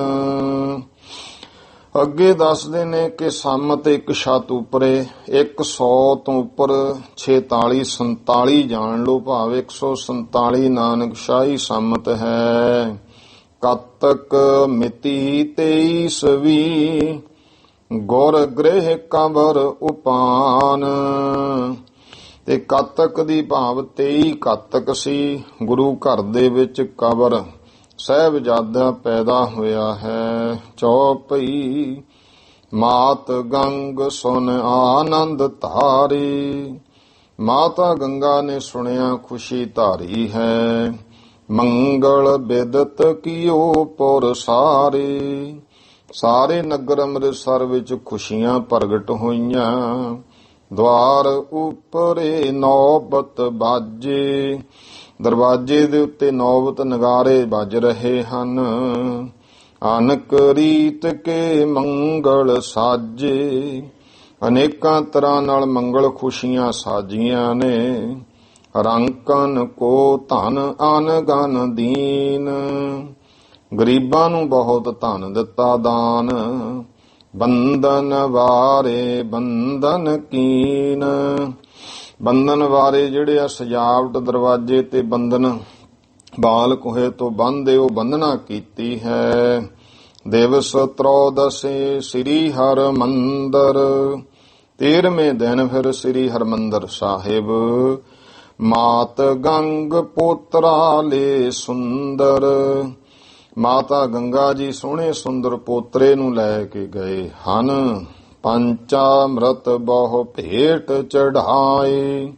ਕੜਾਹ ਪ੍ਰਸ਼ਾਦ ਬਹੁਤ ਭੇਟ ਚੜਾਇਆ ਹੈ। ਸਾਹਿਬਜ਼ਾਦੇ ਕੋ ਨਾਮ ਰਖਾਏ। ਸਾਹਿਬਜ਼ਾਦੇ ਦਾ ਨਾਮ ਰੱਖਿਆ ਹੈ। ਸ੍ਰੀ ਬੁੱਢੇ ਸ੍ਰੀ ਗ੍ਰੰਥ ਹੈ ਮਾਹੀ। ਤੋ ਬਾਬਾ ਬੁੱਢਾ ਜੀ ਨੇ ਸ੍ਰੀ ਗੁਰੂ ਗ੍ਰੰਥ ਸਾਹਿਬ ਜੀ ਦੇ ਵਿੱਚੋਂ ਸ਼ਬਦ ਉਚਾਰ ਸਕਾਰ ਹੈ ਪਾਹੀ। ਸ਼ਬਦ ਉਚਾਰਨ ਕੀਤਾ। ਇਸ ਤਰ੍ਹਾਂ ਨਾਮ ਜਿਹੜਾ ਪਹਿਲਾ ਜਿਹੜਾ ਸੱਸਾ ਅੱਖਰ ਆਇਆ ਹੈ। ਸ੍ਰੀ ਗੁਰ ਸੂਰਜ ਮਲ ਧਰ ਨਾਮੁ। ਤਾਂ ਸ੍ਰੀ ਗੁਰੂ ਮਹਾਰਾਜ ਨੇ ਫਿਰ ਬਾਲਕ ਦਾ ਨਾਮ ਸੂਰਜ ਮਲ ਰੱਖਿਆ ਹੈ। ਪਟ ਅੰਬਰ ਪਾਇਓ ਅਬਿਰਮ। ਸੋਹਣਾ ਸੁੰਦਰ ਰੇਸ਼ਮੀ ਵਸਤਰ ਪਹਿਨਾਏ ਹਨ। ਪੰਚਾਮ੍ਰਿਤ ਤਬ ਦੀਨ ਬਟਾਈ। ਫਿਰ ਭਾਈ ਕੜਾਹ ਪ੍ਰਸ਼ਾਦ ਵਰਤਾ ਦਿੱਤਾ ਹੈ। ਚਾਹੋ ਦਿਸ ਤੇ ਭੀ ਅਦਕ ਵਧਾਈ। ਚਾਰੇ ਦਿਸ਼ਾਵਾਂ ਤੋਂ ਬਹੁਤ ਵਧਾਈਆਂ ਗੁਰੂ ਮਹਾਰਾਜ ਨੂੰ ਮਿਲੀਆਂ ਹਨ। ਇਤ ਸ੍ਰੀ ਗੁਰਪੁਰ ਪ੍ਰਕਾਸ਼ ਗ੍ਰੰਥੇ, ਇੱਥੇ ਤੱਕ ਸ੍ਰੀ ਗੁਰਪੁਰ ਪ੍ਰਕਾਸ਼ ਗ੍ਰੰਥ ਖਸ਼ਟਮ ਮਹੱਲੇ 6ਵੇਂ ਮਹੱਲੇ ਦੀ ਕਥਾ ਹੈ। ਸਰੋਤਾ ਵਕਤਾ ਗੁਣ ਸਿੱਖਨ ਉਪਦੇਸ਼ ਔ ਸੂਰਜ ਮਲ ਜਨਮ ਪ੍ਰਸੰਗ ਵਰਣਨ। ਸਰੋਤੇ ਵਕਤੇ ਦੇ ਗੁਣ ਦੱਸੇ ਐ, ਸਿੱਖਾਂ ਨੂੰ ਉਪਦੇਸ਼ ਦਿੱਤਾ ਜੋ, ਤੇ ਸੂਰਜ ਮਲ ਬਾਬਾ ਜੀ ਦਾ ਜਿਹੜਾ ਜਨਮ ਹੋਇਆ ਉਹ ਪ੍ਰਸੰਗ ਵਰਣਨ ਕੀਤਾ ਹੈ। ਨਾਮ ਖੋੜ ਸਮੂਹ ਮੰਦਰ ਹੈ। 16ਵੇਂ ਘਰ ਦਾ ਭਾਈ ਇਹ ਪ੍ਰਸੰਗ ਹੈ। ਟਾਈਮ ਹੋ ਗਿਆ ਸਮਾਪਤੀ ਦਾ, ਭੁੱਲ ਚੁੱਕ ਦੀ ਖਿਮਾ। ਸਰਬੱਤ ਮਾਈ ਭਾਈ ਉਚਾਰਨ ਕਰੋ ਜੀ। ਵਾਹਿਗੁਰੂ ਨਾਮ ਪਾਰ ਜੋ ਸਰਦਾ ਕਰ ਸੇਵੰਦੇ ਗੁਰ ਪਾਰ ਉਤਾਰਨ ਹਾਰ। ਵਾਹਿਗੁਰੂ ਜੀ ਕਾ ਖਾਲਸਾ, ਵਾਹਿਗੁਰੂ ਜੀ ਕੀ ਫਤਿਹ।